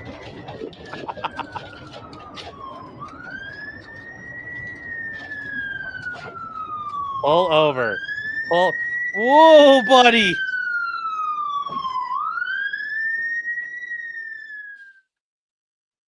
There you go. That's pretty funny. That's pretty funny. Not gonna lie. Top Gear would have had a field day with this stuff, yeah. Well, this does fit the Clarkson's farmhouse theme. It does. It does. I know they all have their own channels now, but watching them get back together for the Grand Tour on this one would have been hilarious. Yes. Wasted. Yep, he got wasted, sadly. Somebody was asking, how would I defend this? I don't know. Oh, yeah, that's the thing, too. One speed bump and he's trapped. That's very funny. PS2 Chipper says Kazakhstan has the worst roads I've ever felt. Oh, yeah, I'm sure Central, Kazakhstan, Uzbekistan, Tajikistan, Stanistan. I'm sure the roads are awful there. I watched Bald and Bankrupt. It looks awful. But Dirty Ninja says can confirm the Czech roads are pretty good. Yes. Yeah, there are no potholes. I don't understand.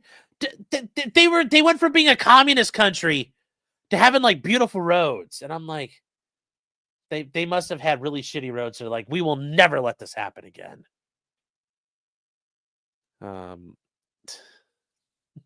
That car probably handles like a slot car. I could see that. Yeah, you can't shut a big turbo car for running it hard. I understand, but it's like he wasn't running it super hard.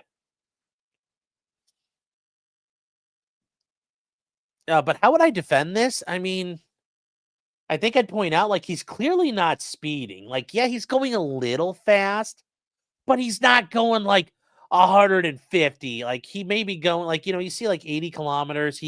He's generally going the speed limit, no different than the guy in the Corvette or the guy in the Ferrari. Like, I think you could probably he's probably going to get away with a slap on the wrist. And let's be real. You saw that guy's house. You saw the cars he's got. You see he's driving a fucking GP2 kit car. I'm sure he can afford to handle this problem. And whatever fines and like paying money to make it go away, I'm sure he can handle that. So I wouldn't be too worried if I was him. I think, he's been chewed out before. I think he's got this under control. If I had to guess. If I had to guess. So I wouldn't be too worried for this guy. I wouldn't be too worried for this guy. And yeah, he wasn't very reckless. No, I think overall it's not too bad. Like, okay, car wasn't registered. I'll pay the fine. You know, at the end of the day, I'm sure it was insured. I'm sure that guy's got enough money he could pay insurance out on things. So you need to play some initial, Eurobeat song. Yeah. I'm sure he is. I'm sure he is. Syndicate, yes, I'm sure he's taking notes on that. All right, guys, moving on from there, we've got hold on, I gotta the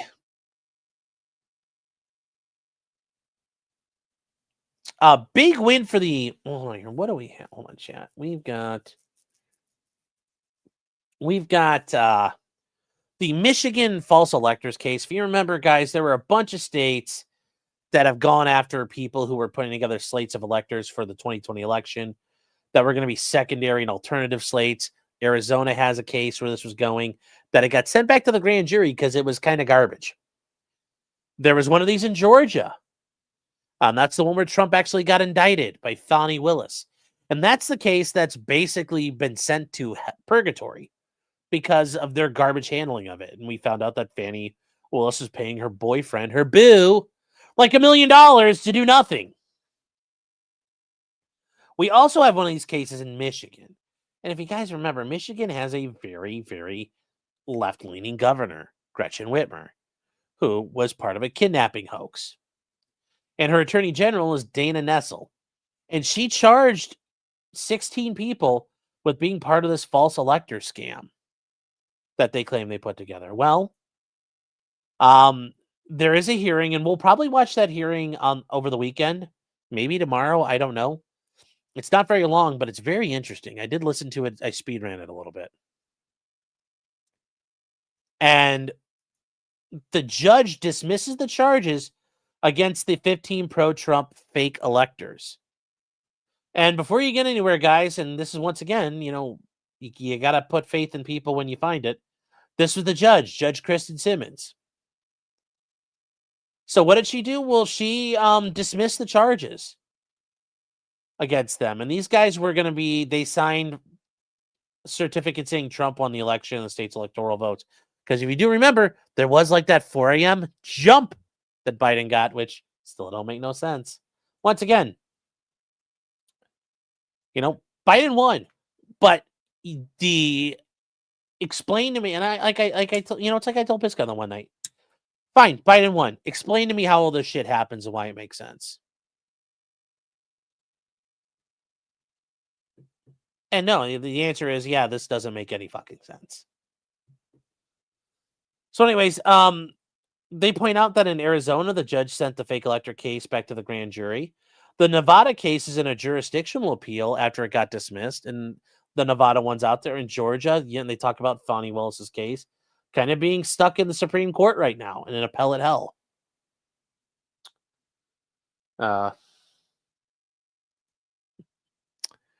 Yes, this is part of the fortification that Ty mentioned. Yes. Where were them votes in 2024? Well, it's because the states tightened down the mail-in ballots, so they all disappeared. Yes, there was a water leak in Georgia. I agree. And even though Rudy Giuliani got that defamation case, those women fucking around in the vote counting room on their own is still sketchy as shit. And I don't feel bad for them being accused of being accused of shit at that point. Jack Bauer says, greetings from Germany. That's why I drive. Yes, the freest and fairest election ever. So, but anyways, they point out, and notably, in the NPR, the people who wrote this were just butthurt. The interference case against Trump was dropped when he was reelected president. No! But anyways, getting to the judge here, what did the judge here decide? There was a lack of evidence. And she says it's a fraud case, and you have to prove intent. You have to have an intent to defraud, to commit fraud. And I don't believe there's sufficient evidence to prove intent. Now, this case is over 2 years old now. And 16 people were indicted, but charges were dropped against one of them in exchange for cooperation. Well, I feel bad for that person that fucking narked now. Narco boy, you got narked, and now you're, yeah, good job. Good job. Good job on that one. It's like the guy who snitched out the Whitmer hoax, kidnapper hoax guys. And then a couple of them got acquitted. It's like, buddy, man, that's rough. So, they are, and they're claiming that they met covertly in the basement of the Michigan Republican Party on December 14th and signed their names to multiple certificates stating they were the duly elected and qualified electors for Michigan. And, you know, they say they were doing so in case Trump's challenges of the election were successful. Because, I mean, these guys did not show up and present their slate like that in that way. It was people tried to propose alternate slates, but it didn't work. So, anyways, the government's butthurt. It was clear they lied. They knew they lied. Did they? Did they? I don't know. And they tried to steal the votes of millions of Michiganders. Well, I mean, you tried to steal the votes of a lot of Michiganders by letting mail-in ballots happen. So, I don't know what you want me to say. Now, they're evaluating a decision about appealing, which means they're coping and seething, and they just can't realize what they're seeing. So, Big Chungus says, how much would it cost for you to come over and help me replace the laminate flooring in my house? Just the first level. How about you don't give that money to me and pay someone else to do it? I would rather that because I don't want to do it. It would take a long time because I'm fat and I'm slow.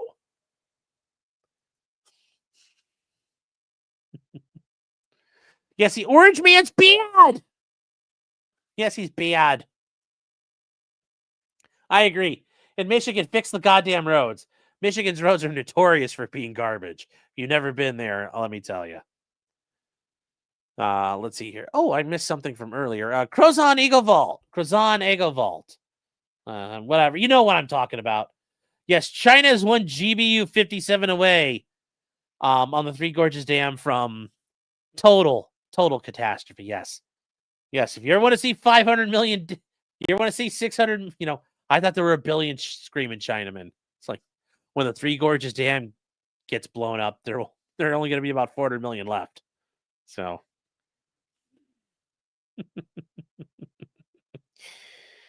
Oh, slow and fat wins the race. I live next to a Jimmy John's. If that sways your decision, nah, I'm good. Oh, yeah, 400 million shoes. Oh, Blocksource says I don't want to see the Three Gorges Dam have difficulties like that. No, Chad, I'm really not joking. If the Three Gorges Dam in China were to give, there'd be like 500 million dead Chinese people. Like, yeah. It'd wipe out Shanghai. That's how bad it would be. So, yeah, we don't want that. We don't want that out there. That's not a good thing. Okay, we are now on to this one's very interesting. This is a very interesting one. A guy has been charged with threatening to murder a federal judge. And Robert Philip Ivers is 72, has been charged with threatening to kill a federal judge in Minnesota. So, yes, Minnesota, the land of all kinds of crazy shit. Yes, he's been charged with threatening to kill a federal judge. Here he is, if you haven't seen him before.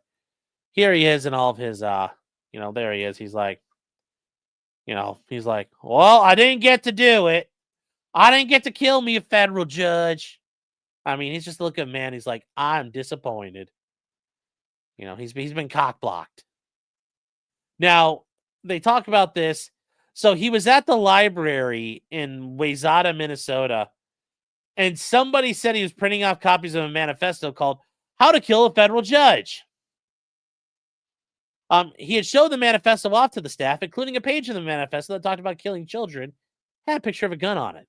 He also gave the library staff a 3-page flyer advertising his manifesto before he left. And it's designed to teach extremists on how to plan, train, hunt, stalk, and kill anyone, including judges, their family members, politicians, and more.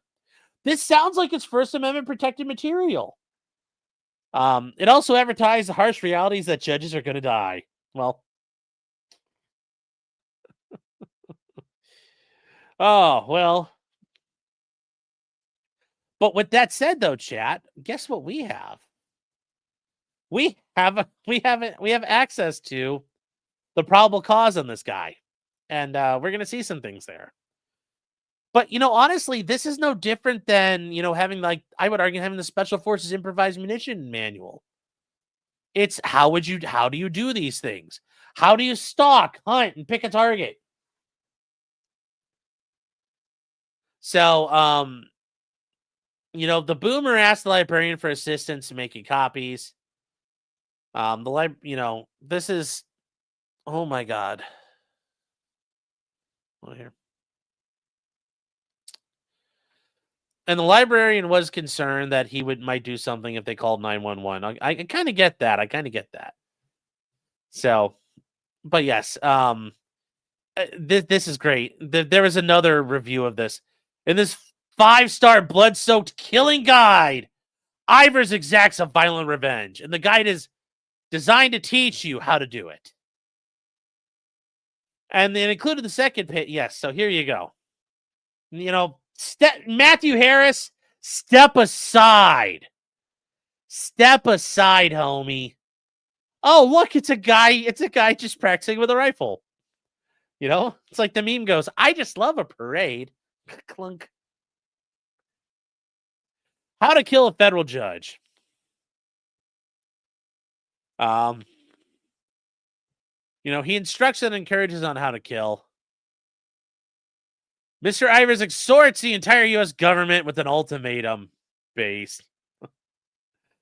This is just, attacking with a rabid dog vicious instead of being convicted based on a lie. Ivers rains down terror in the 3 branches of government. Convicted in a federal court without one shred of evidence to support their conviction, he writes How to Kill a Judge. And it's designed to teach you how to do it. He simultaneously employs his How to Kill guide to emotionally manipulate and instruct every lone wolf killer, radical extremist, and fanatic in the land to apply caution and stealth while utilizing cunning and restraint in the pursuit of their prey. I mean, okay, I'm not telling you guys to go kill people. Like I said, I'm not telling you to go out and do work. But he's right. If you're going to do work, you have to be patient. Patience, grasshopper. Cunning, stealth, timing, planning.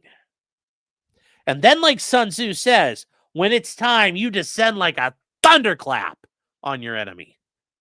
But he's right. He's right. Like I said, chat, work your plan and plan your work. It's a thing. It's a thing. But anyways, yes, move over, Matthew Harris. Like, you decide. I'm just saying, can we, like, I kind of want to read this whole thing. Like, how good is this guy's tradecraft and fieldcraft in this book? So he uses all 3 branches of the government. Yeah, by threatening to publish his book, so killing guide, his conviction remains intact.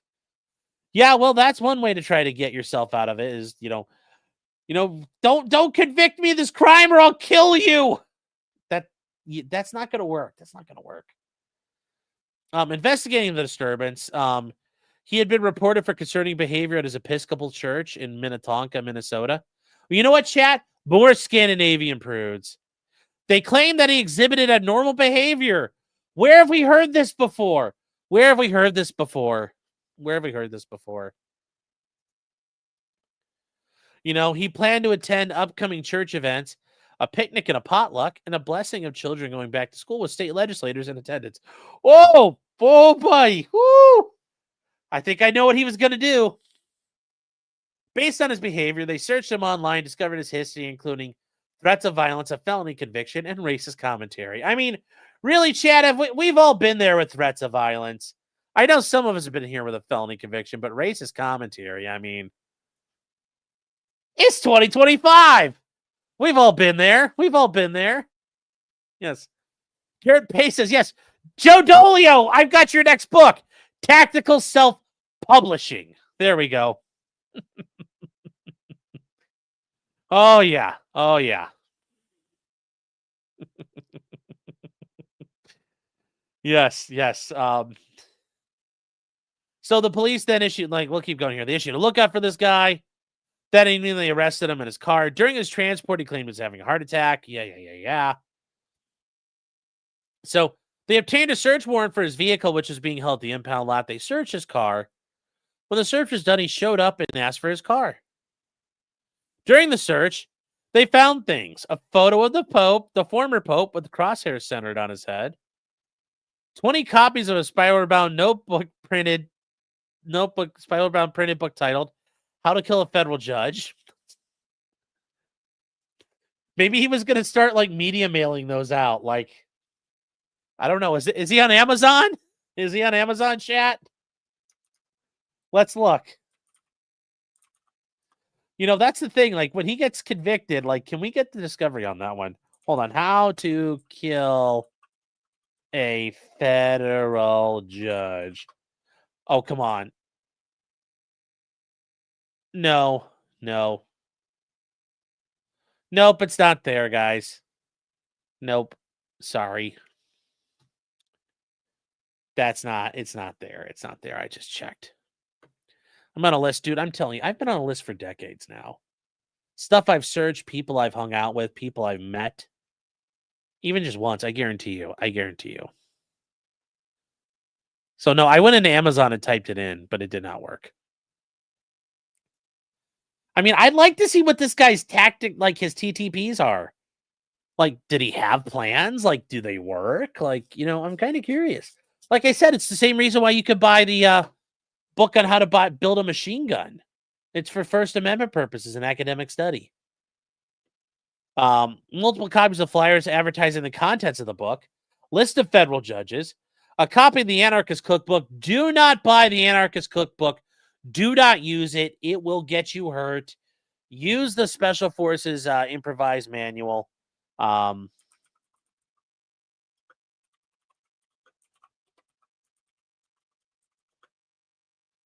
Use the Special Forces Munitions Handbook. It's TM 31210. Guys, this is what you need. There are updated versions of this out there, but use this over the Anarchist Cookbook because this shit actually works. And there are modern updates on this you can get out there, but even the 1969 version's pretty good. Just saying, don't do it. Don't do what this guy did. A foam box containing a CO2 firearm, a box of CO2 cartridges, a box of pellets, who knows, and a box of fireworks. He included one of the list included names of federal judge A, who presided over his trial, defense attorney A, who gave witness testimony against Ivers in that trial, a law enforcement interview, the defense attorney A, who stated that he had threatened her in February and that she received the manifesto in the mail, which he had given to the police.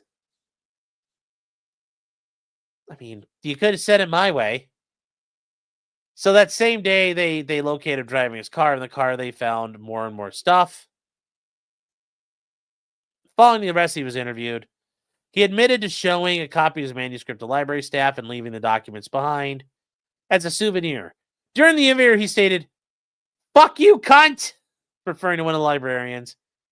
Law enforcement asked survivors if he thought his book would have scared anybody. He says, he shouted, "It was supposed to!" Yes. Yes, I appreciate his honesty. I appreciate his honesty. If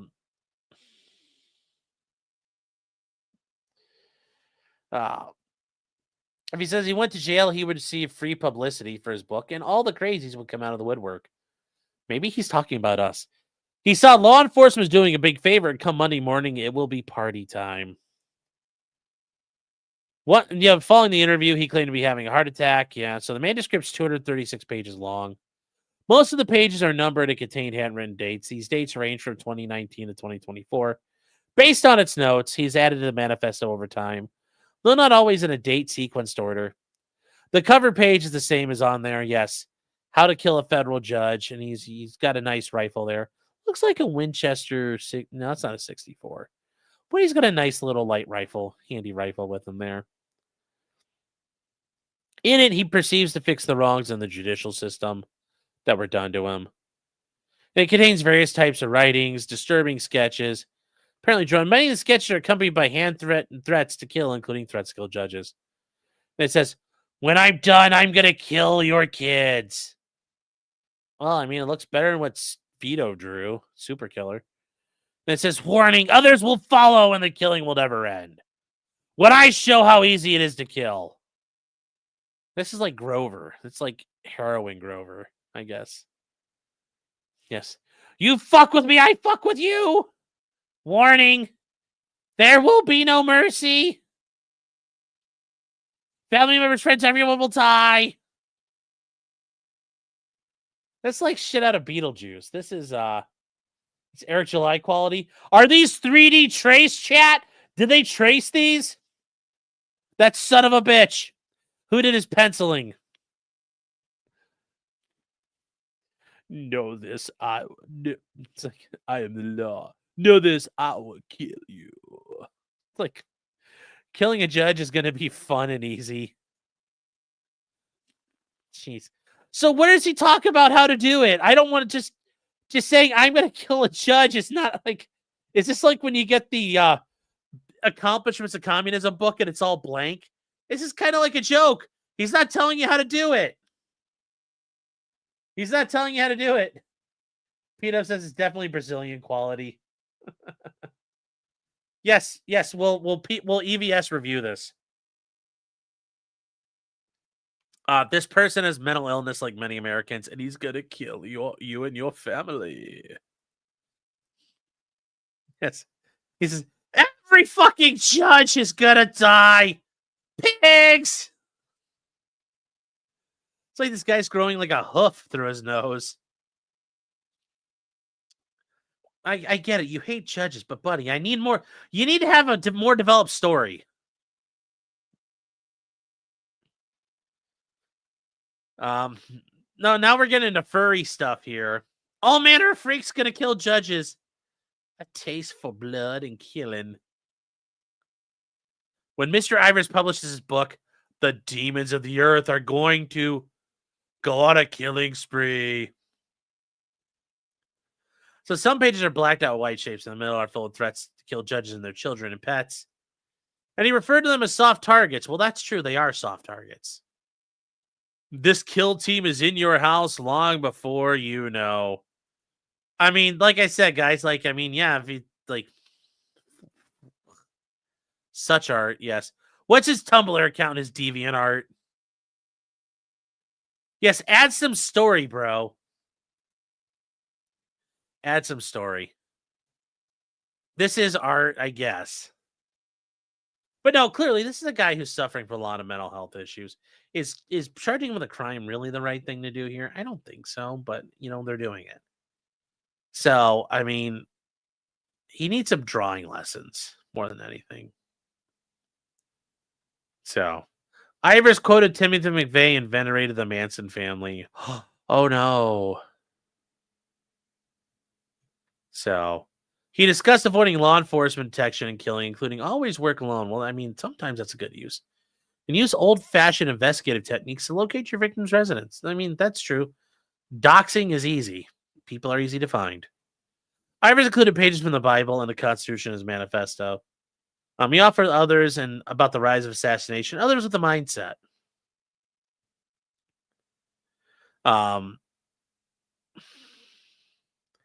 He made it clear his purpose was to instill fear. He wrote, if this book doesn't instill fear in you, then you're already dead. It doesn't instill fear in me. That's just, I'm fucking laughing. I'm laughing. So, many names appear in the manifesto, including the names of judges. He fixated on Judge A. And then Federal Judge B, who he was previously convicted of threatening to kill. It's like there's a theme here, chat. Threatening to kill a judge. It's like he was, yeah. He also discussed defense attorneys A and B, who he blamed for his conviction.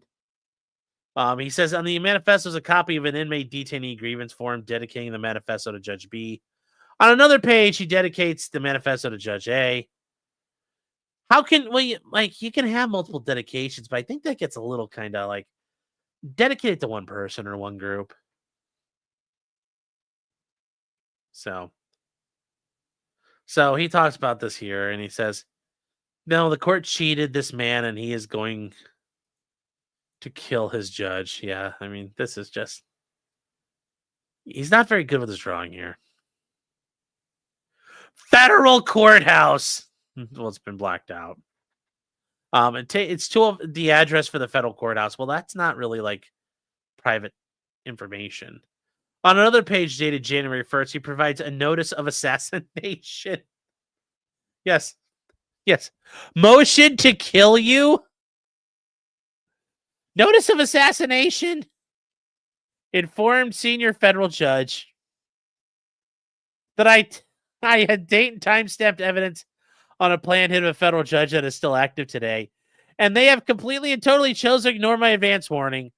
I know who the judge is. I hope you know who you're trying to kill. Be a little awkward if you're trying to do a hit and you just hit the wrong target.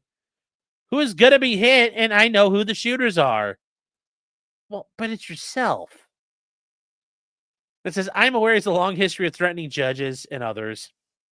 In 2019, he got convicted of threatening to kill a federal judge in Minnesota. Based on the foregoing, there's believed that he's committed the offense of threatening to assault or murder a federal judge. Violation of 18 U.S.C. 115. It's like, okay. Interesting. Yeah. Oh. Better than Frank's motion, yeah. Yes. Your Honor, did you get my memo on murder? I can brief you further if you'd like an oral argument. He's more productive than EVS. Looks like the fake art from a movie to prove the killer's a psycho. Yeah. Yeah, it looks like something the prop department would come up with or the art department would come up with. So. These could inspire Japanese horror visual novels. Yeah. Yeah. So it looks like he named some names. Well, there you go. Michael Gulke says, having your defense attorney question you about murdering judges would be based. Like, so how bad did you want to murder the judge, Mr. Ivers? Like, you'd be like, please call me Bob. Okay, Bob. How bad did you want to kill the judges? I want to kill them all! It's like, okay, calm down. Thank you, sir. Jefferson Post says, when does yes, do any of the common law affirmative defenses like latches apply to a notice of assassination? Yes. Unclean hands. Estoppel. Maybe the judges would be smart. They'd file a response back saying, no, res judicata bars you from doing this. You're already convicted once of this. Sean's ideas for a defense. Not guilty by reason of insanity. So, is this the most cliche manifesto ever? No, it's pretty good. I'm sure he tried real hard. Come on now. People are trying out there. You're going to shit on these people for trying. I think that's a little unfair. All right, guys, on another kind of, this one's actually, kind of like this guy we were just dealing with who's definitely going through it. A former airline pilot, we talked about this. He tried to cut off the engines during flight after taking a bunch of shrooms, is pled guilty. And it says Joseph Emerson was not a pilot, but he was sitting in the jump seat, which means he was in the cockpit, and he had taken a bunch of shrooms before the incident. And he wasn't scheduled to fly, but he was basically deadheading along to go to another place. And it's interesting to see what happens here. 23, Joseph Emerson was convicted in an Oregon state court and now faces up to 20 years in prison on those federal charges. Yeah. Emerson was not flying the plane, but he was sitting in the cockpit jump seat while off duty. He said he had taken hallucinogenic magic. So that's what happened there. But we do have his complaint. If you guys haven't seen this before, this one's actually like this guy had a problem, but like this is just an example of why drug use is bad. Like you get into drugs and bad things happen.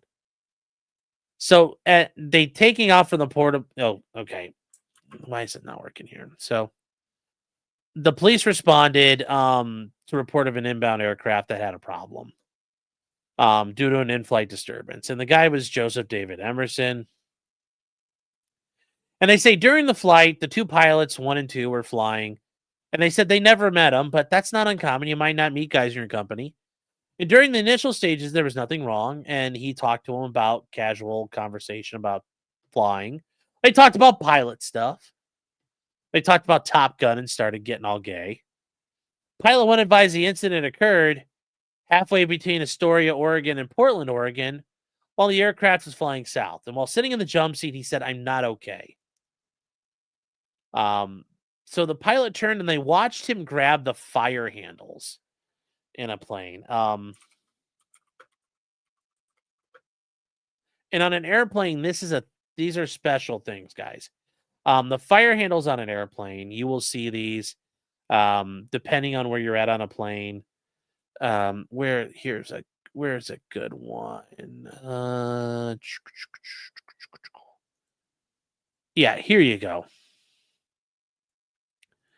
So these they're generally placed up high on a civilian airliner, but you see for APU, auxiliary power unit, engine 1, engine 2. If you hit those, you kill the engines. The engines are flooded with fire retardant, and it's meant to keep the engine from operating. It's meant from exploding. Like those are things they do and they work. If you guys have seen the movie Flight where Denzel's the drunk pilot, like this is a thing. So, this is a real thing. Like grabbing those, the airplane will have no more power. So he reached up and grabbed the red fire handles and, pulled them down. Pulling the handles, this effectively activates the fire suppression in the engines.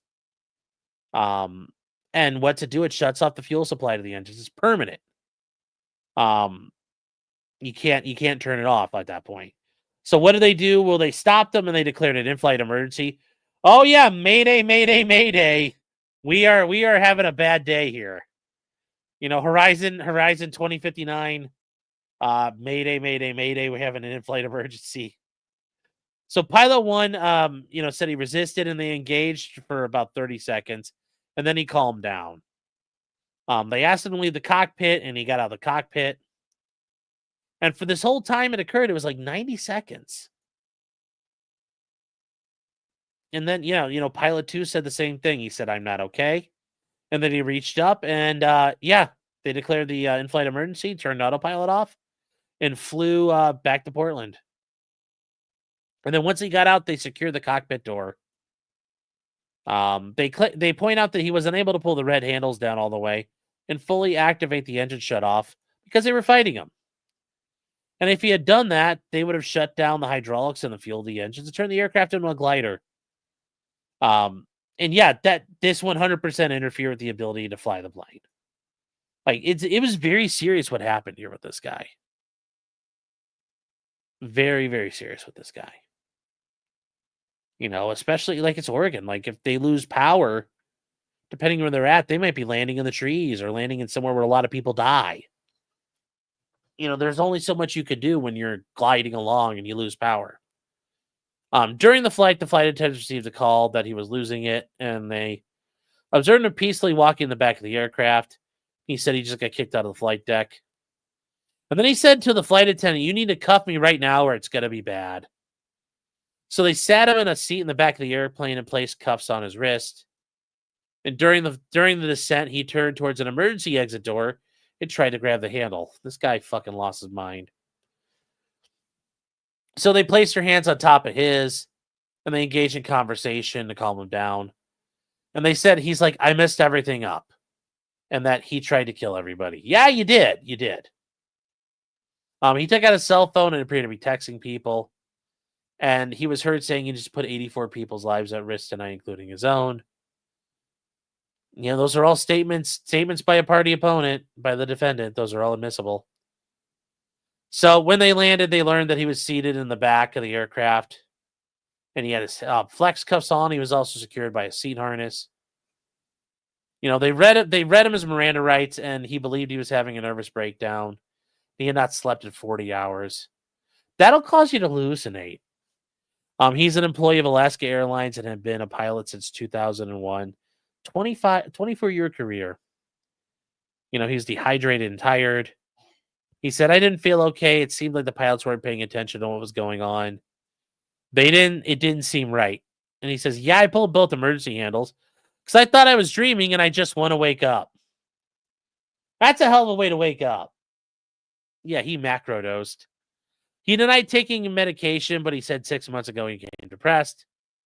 And he talked about these psychedelic mushrooms, and it was his first time taking shrooms. And he was asked if he waived his right to attorney, and he said, and instead of saying, no, I'm not waiving my right to attorney, he talks. He says, I'm in any way did. I'm not finding any charges you want to bring against me, guys. Well, there you go. There you go.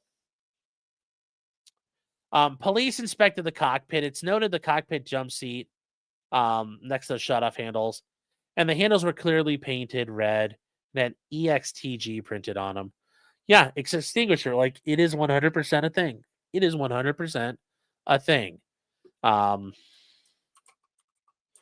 here, let's see. What airplane is this, though? Let's see here. Horizon 2059. What type? It's an Embraer 175 LR. Speaking of Brazil, how about Embraer? There you go.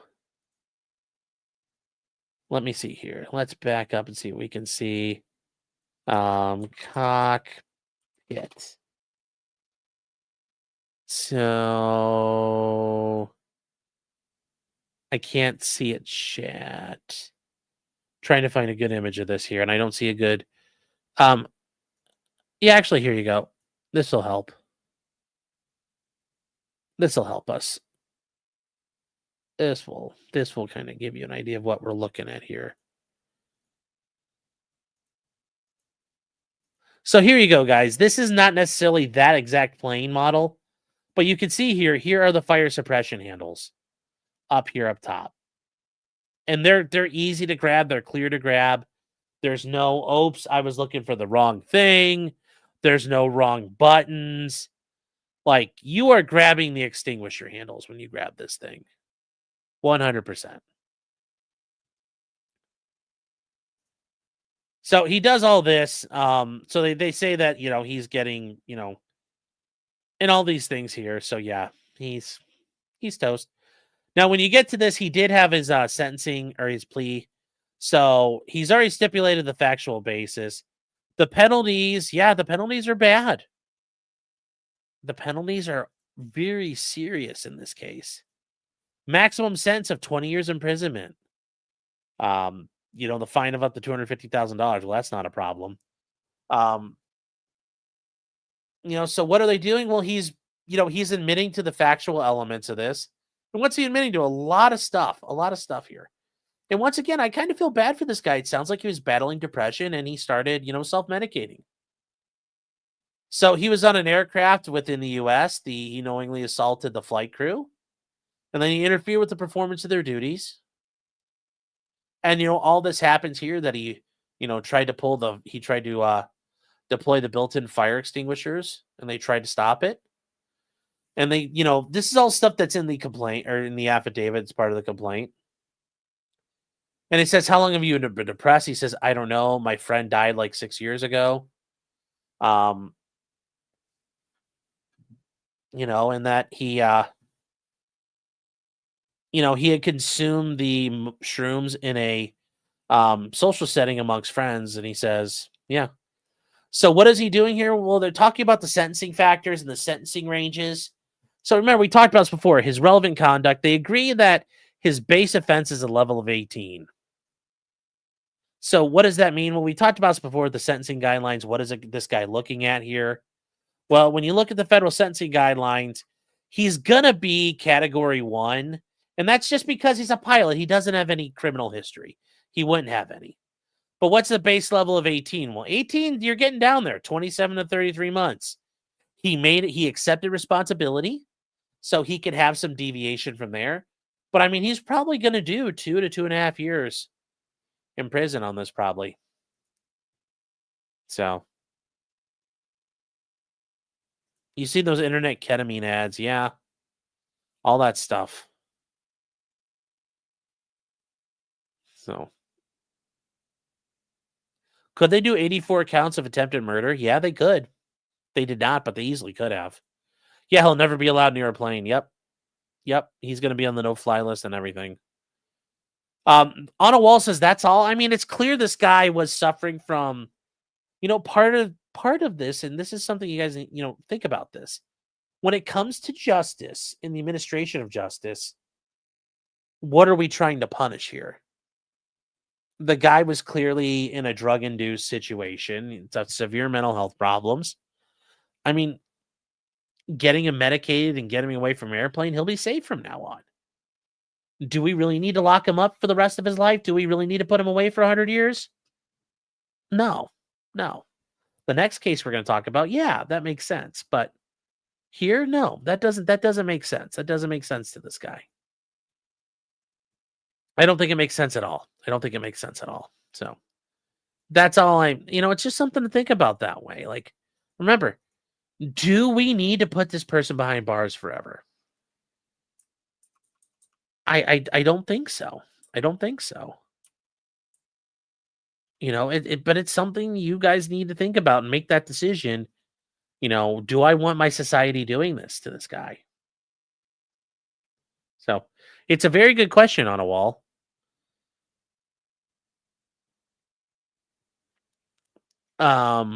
If depression is untreated, shrooms could take you either way. Yeah, and that's the problem. Yeah, I mean, this is the problem when you self-medicate, and it sounds like he had a problem. Who knows how serious it is or whatever. But he self-medicated, and now he's in this situation. So, yeah. So, I don't want to be a bus driver, though. Well, he won't. This pilot can only fly private charters.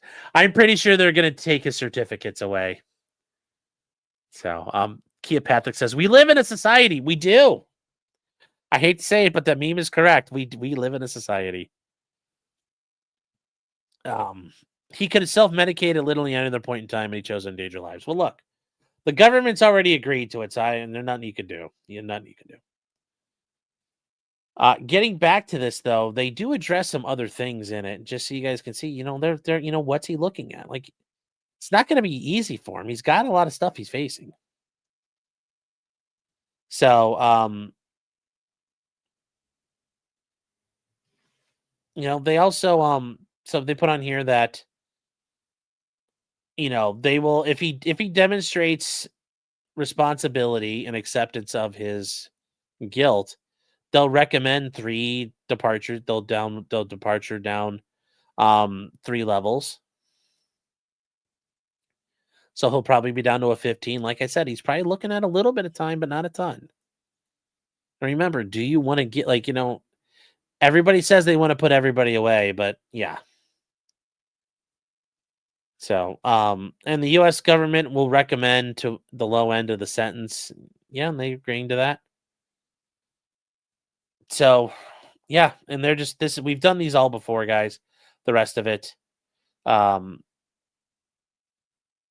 So, yeah, he's accepted it, and we'll see what happens to this guy. But, yeah, I don't think he needs to be in prison forever. So, let me see here. Where are you guys?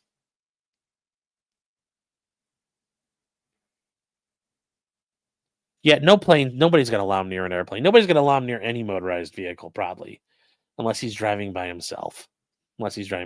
So, yeah, but that's just this is a tale of, be careful when you self-medicate, guys. It can lead to a lot of negative consequences. Stuff you may not be prepared for. Just something. Be careful. Be careful out there, chat. Be careful. Don't want you guys to hurt yourselves.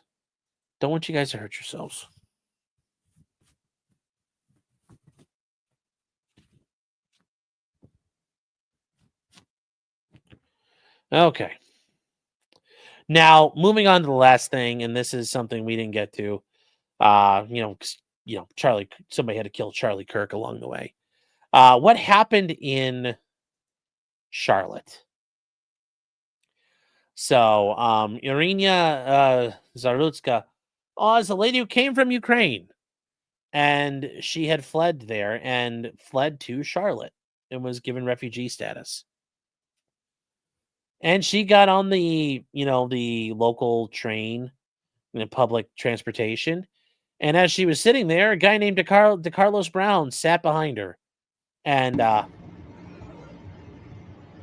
yeah, this happened. He's sitting behind her. He gets up, and she's just minding her own business.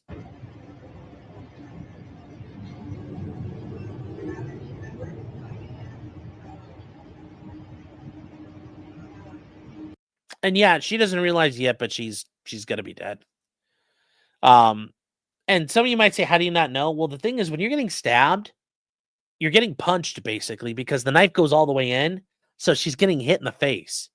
And that was the shock. Yeah, she didn't realize she was dead yet, but she was dead. And honestly, even if she was at like a hospital, that might not have been able to save her. So anyways, that didn't, I forgot this one showed it. So YouTube's probably going to piss its pants. But anyways, yeah, I mean, like literally she's just out within seconds.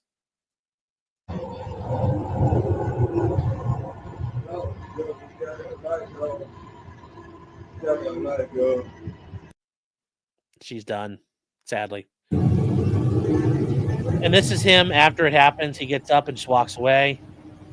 And I mean, I know everybody's like, oh, none of these people did anything. You want to fight that guy with a knife? Yeah, no, I understand them not wanting to. And yeah, this is the look of, horror and terror on her face, looking up at him after he attacked her. And yeah, this is him right before he did it.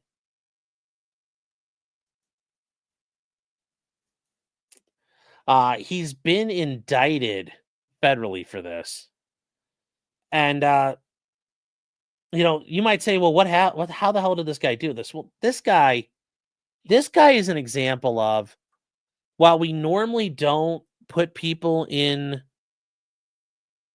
like the idea of warehousing people, this guy probably should have been warehoused at a mental institution. He 100% should have. And why do we know this? Well, we know some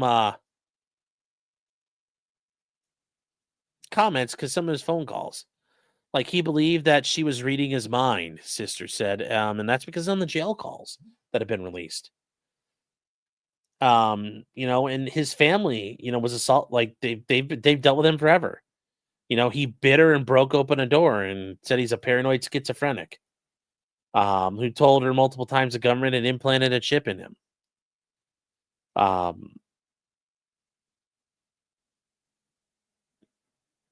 This is her, and imagine like you were safer dealing with the Russians than you were dealing with, people on a train in America. But hey, c'est la vie when you're in the city. And yeah, he had all kinds of rambling schizo things for murdering her. He claimed that there's material in his body and it forced him to kill her. When she went to go visit him, wouldn't understand why he did it. And he thinks everybody's in a conspiracy against him. He's bumbling and talking to himself. And this is a guy who's got multiple felony convictions.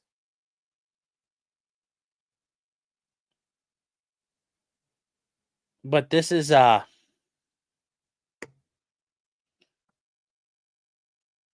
this is a guy who, for whatever, the way the system is set up, and they kept on letting it slide and letting it slide and letting it slide. And they didn't put him where he needs to go. He said he was on his way to the mental hospital. And he said she was reading my mind. She said she was reading my thoughts. He says, I hurt my hand stabbing her. I don't even know the lady. I never said not one word to the lady, y'all. That's scary shit, ain't it? Why would somebody stab somebody for no reason? He's heard saying. It's like, yeah. And then he says, out of all people, why her? She's from the Ukraine. She's from Russia. They had a war going on. And he says, they just lashed out at her. That's what happened. He says, whoever was working the materials, they lashed out on her. And he says, that's all there is to it. Now they really got to investigate what my body was exposed to. You know, this guy's clearly lost his fucking mind. And he should have been institutionalized a long time ago. A long time ago. You know, she wanted to put him in a long-term care facility, but she wasn't his guardian. And yeah, he'd already been to prison following a 5-year sentence for armed robbery. Like I said, this guy's not a nice dude. This is one of those people who probably needs to be warehoused. But we never, you know, it never happened. In Jefferson Post, when keeping gang stalking real goes wrong, yes. Multiple felony convictions, I'm sure you mean he's a gentle giant, yes. Yes. JMK's judiciary failed. Yeah, well. Yes, initially he claimed that she called him the N-word, and it's like, okay. So.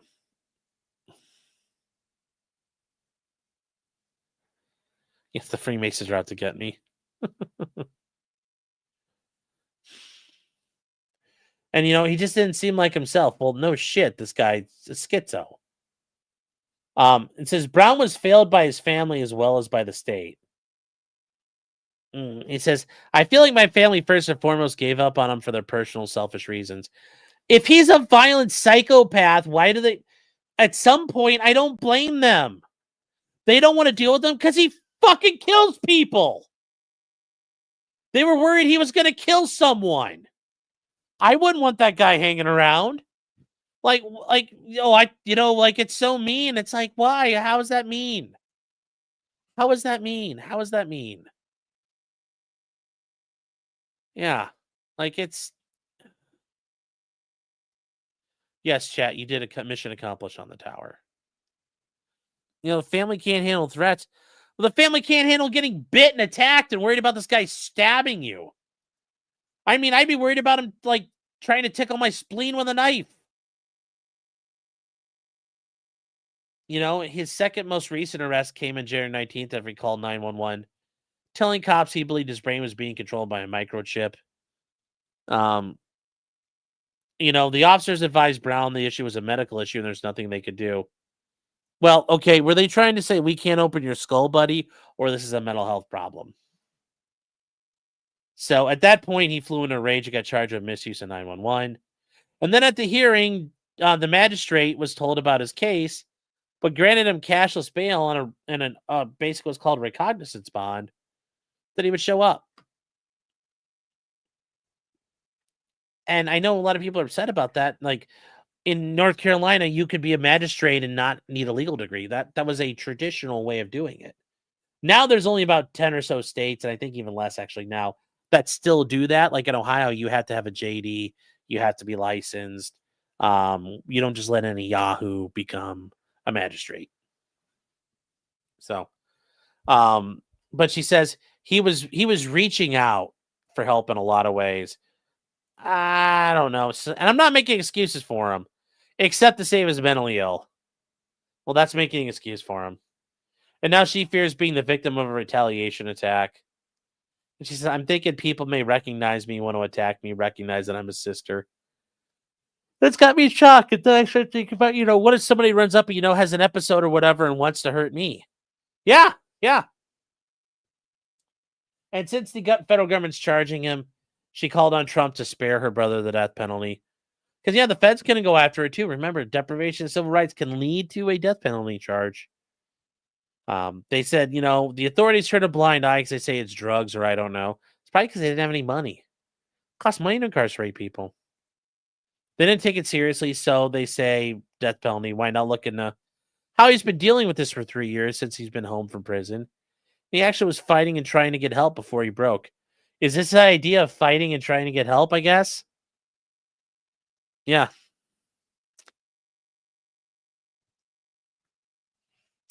Fortune may have found the killer. Thank you, Aldagusto.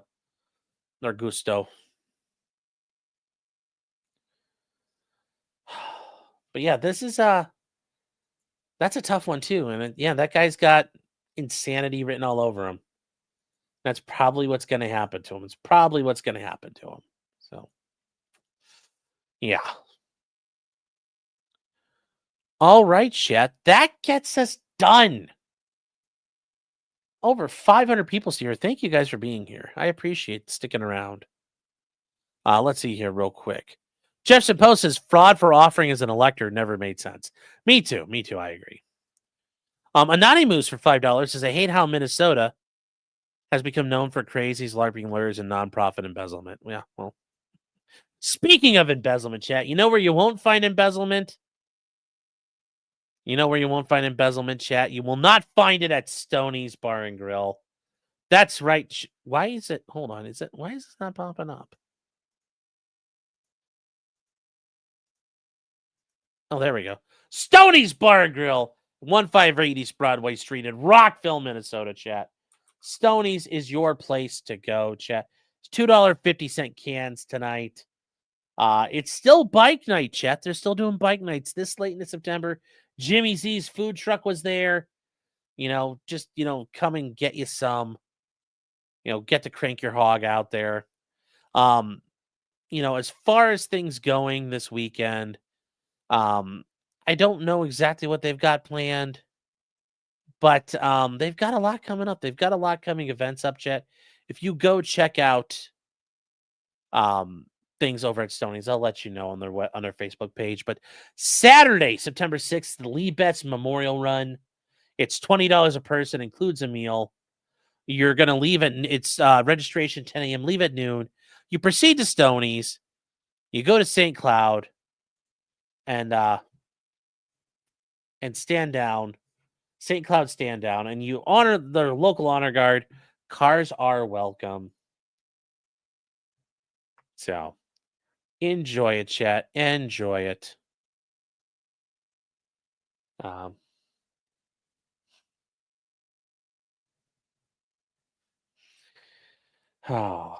that's that, chat. Also coming up this week, chat, MEF Corporation. That's right, guys. Matt LaRosier, Fudbusters. Guys, if you do want to give him some words of encouragement out there on Twitter, he's at Fudbusters. He is right now, he argued today Matt Hoover's case in front of the 11th Circuit for his appeal as a conviction.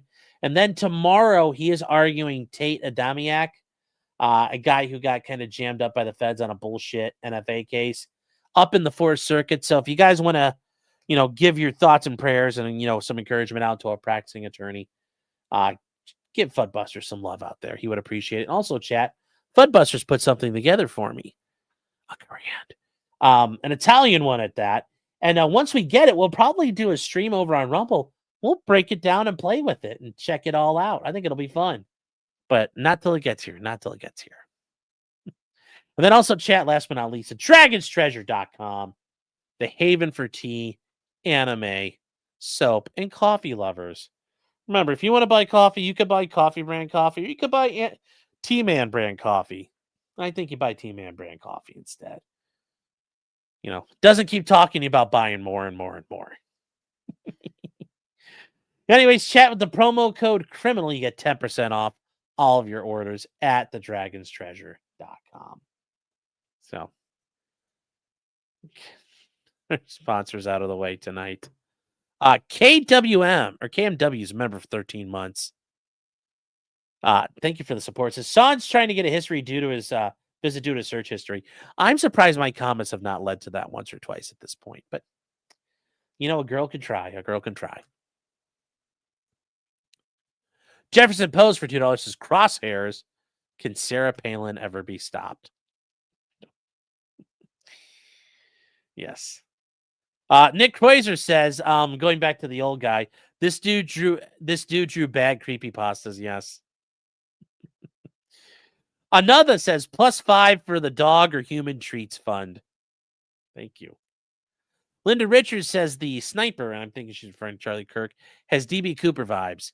Yeah, but I don't think the guy's going to disappear like DB Cooper. But yeah, like I said, you wear t-shirt, jeans, and a backpack and glasses. You blend in on any college campus. Except for like the Citadel or West Point. Jefferson Post says probably need the edit stream when you're done. Yeah, I'm probably going to go ahead and do that. Amateur Iconoclast for $2 says Action. You're missing the K there. Action T4 wouldn't cost that much, Sean. Yeah, but we shouldn't do that. We shouldn't do that. I understand your point. So that art was so wild. Yes, it was. Get the sponsors out of the way. They sicken me. Well, we have good sponsors, wholesome sponsors. I'm not out here. I'm not shilling some VPN. I'm not shilling other stuff that's out there, chat.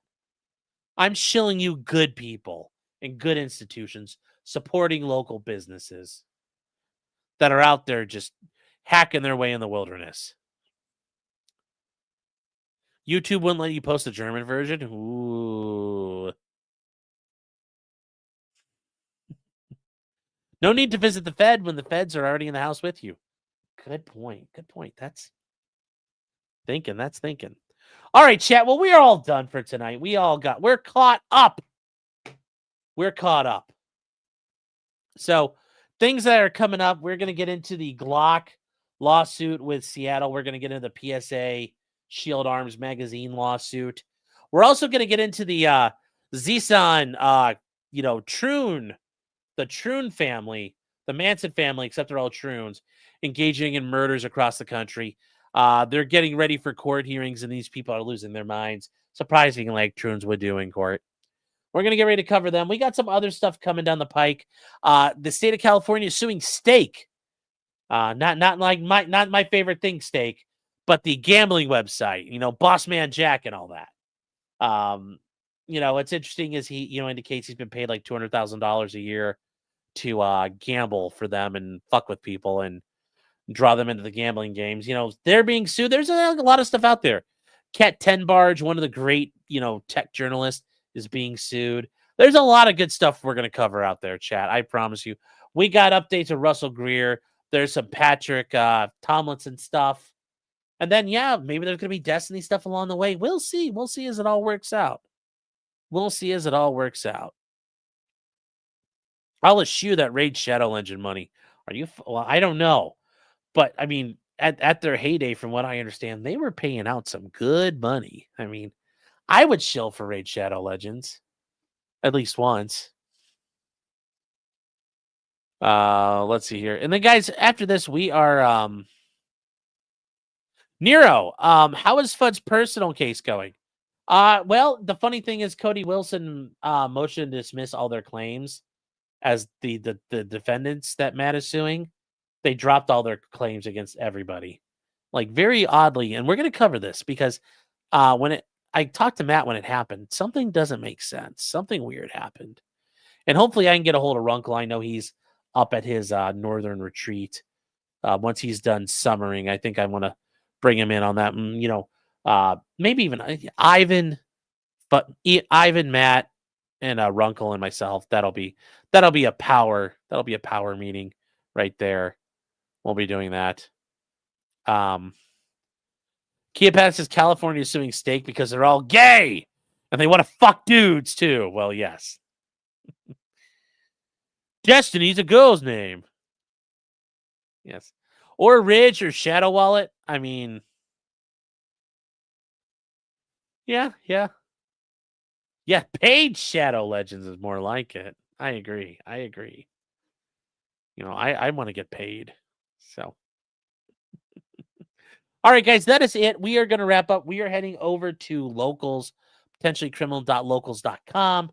Use the promo code summertime2025, and you get to hang out with us on the after show. Otherwise, you can't hang out. You're going to have to try to peek through a hole in the wall, which there aren't too many out there. But I hope to see you guys over there, chat. And then, remember, just remember until next time, guys. Just because you did it does not mean you're guilty. And like I said before, now's not the time for fear. Now's not the time for panic. Now's the time for a measured response. Get your wits about you. And then figure out what to do. Don't doom. Don't doom. Keep that hope. Keep the hope. And believe it or not, you keeping hope helps other people keep hope. And, look out for each other out there, guys. Look out for each other. It's getting a little sporty out there, and, look out for each other. So, good night, chat. Take care.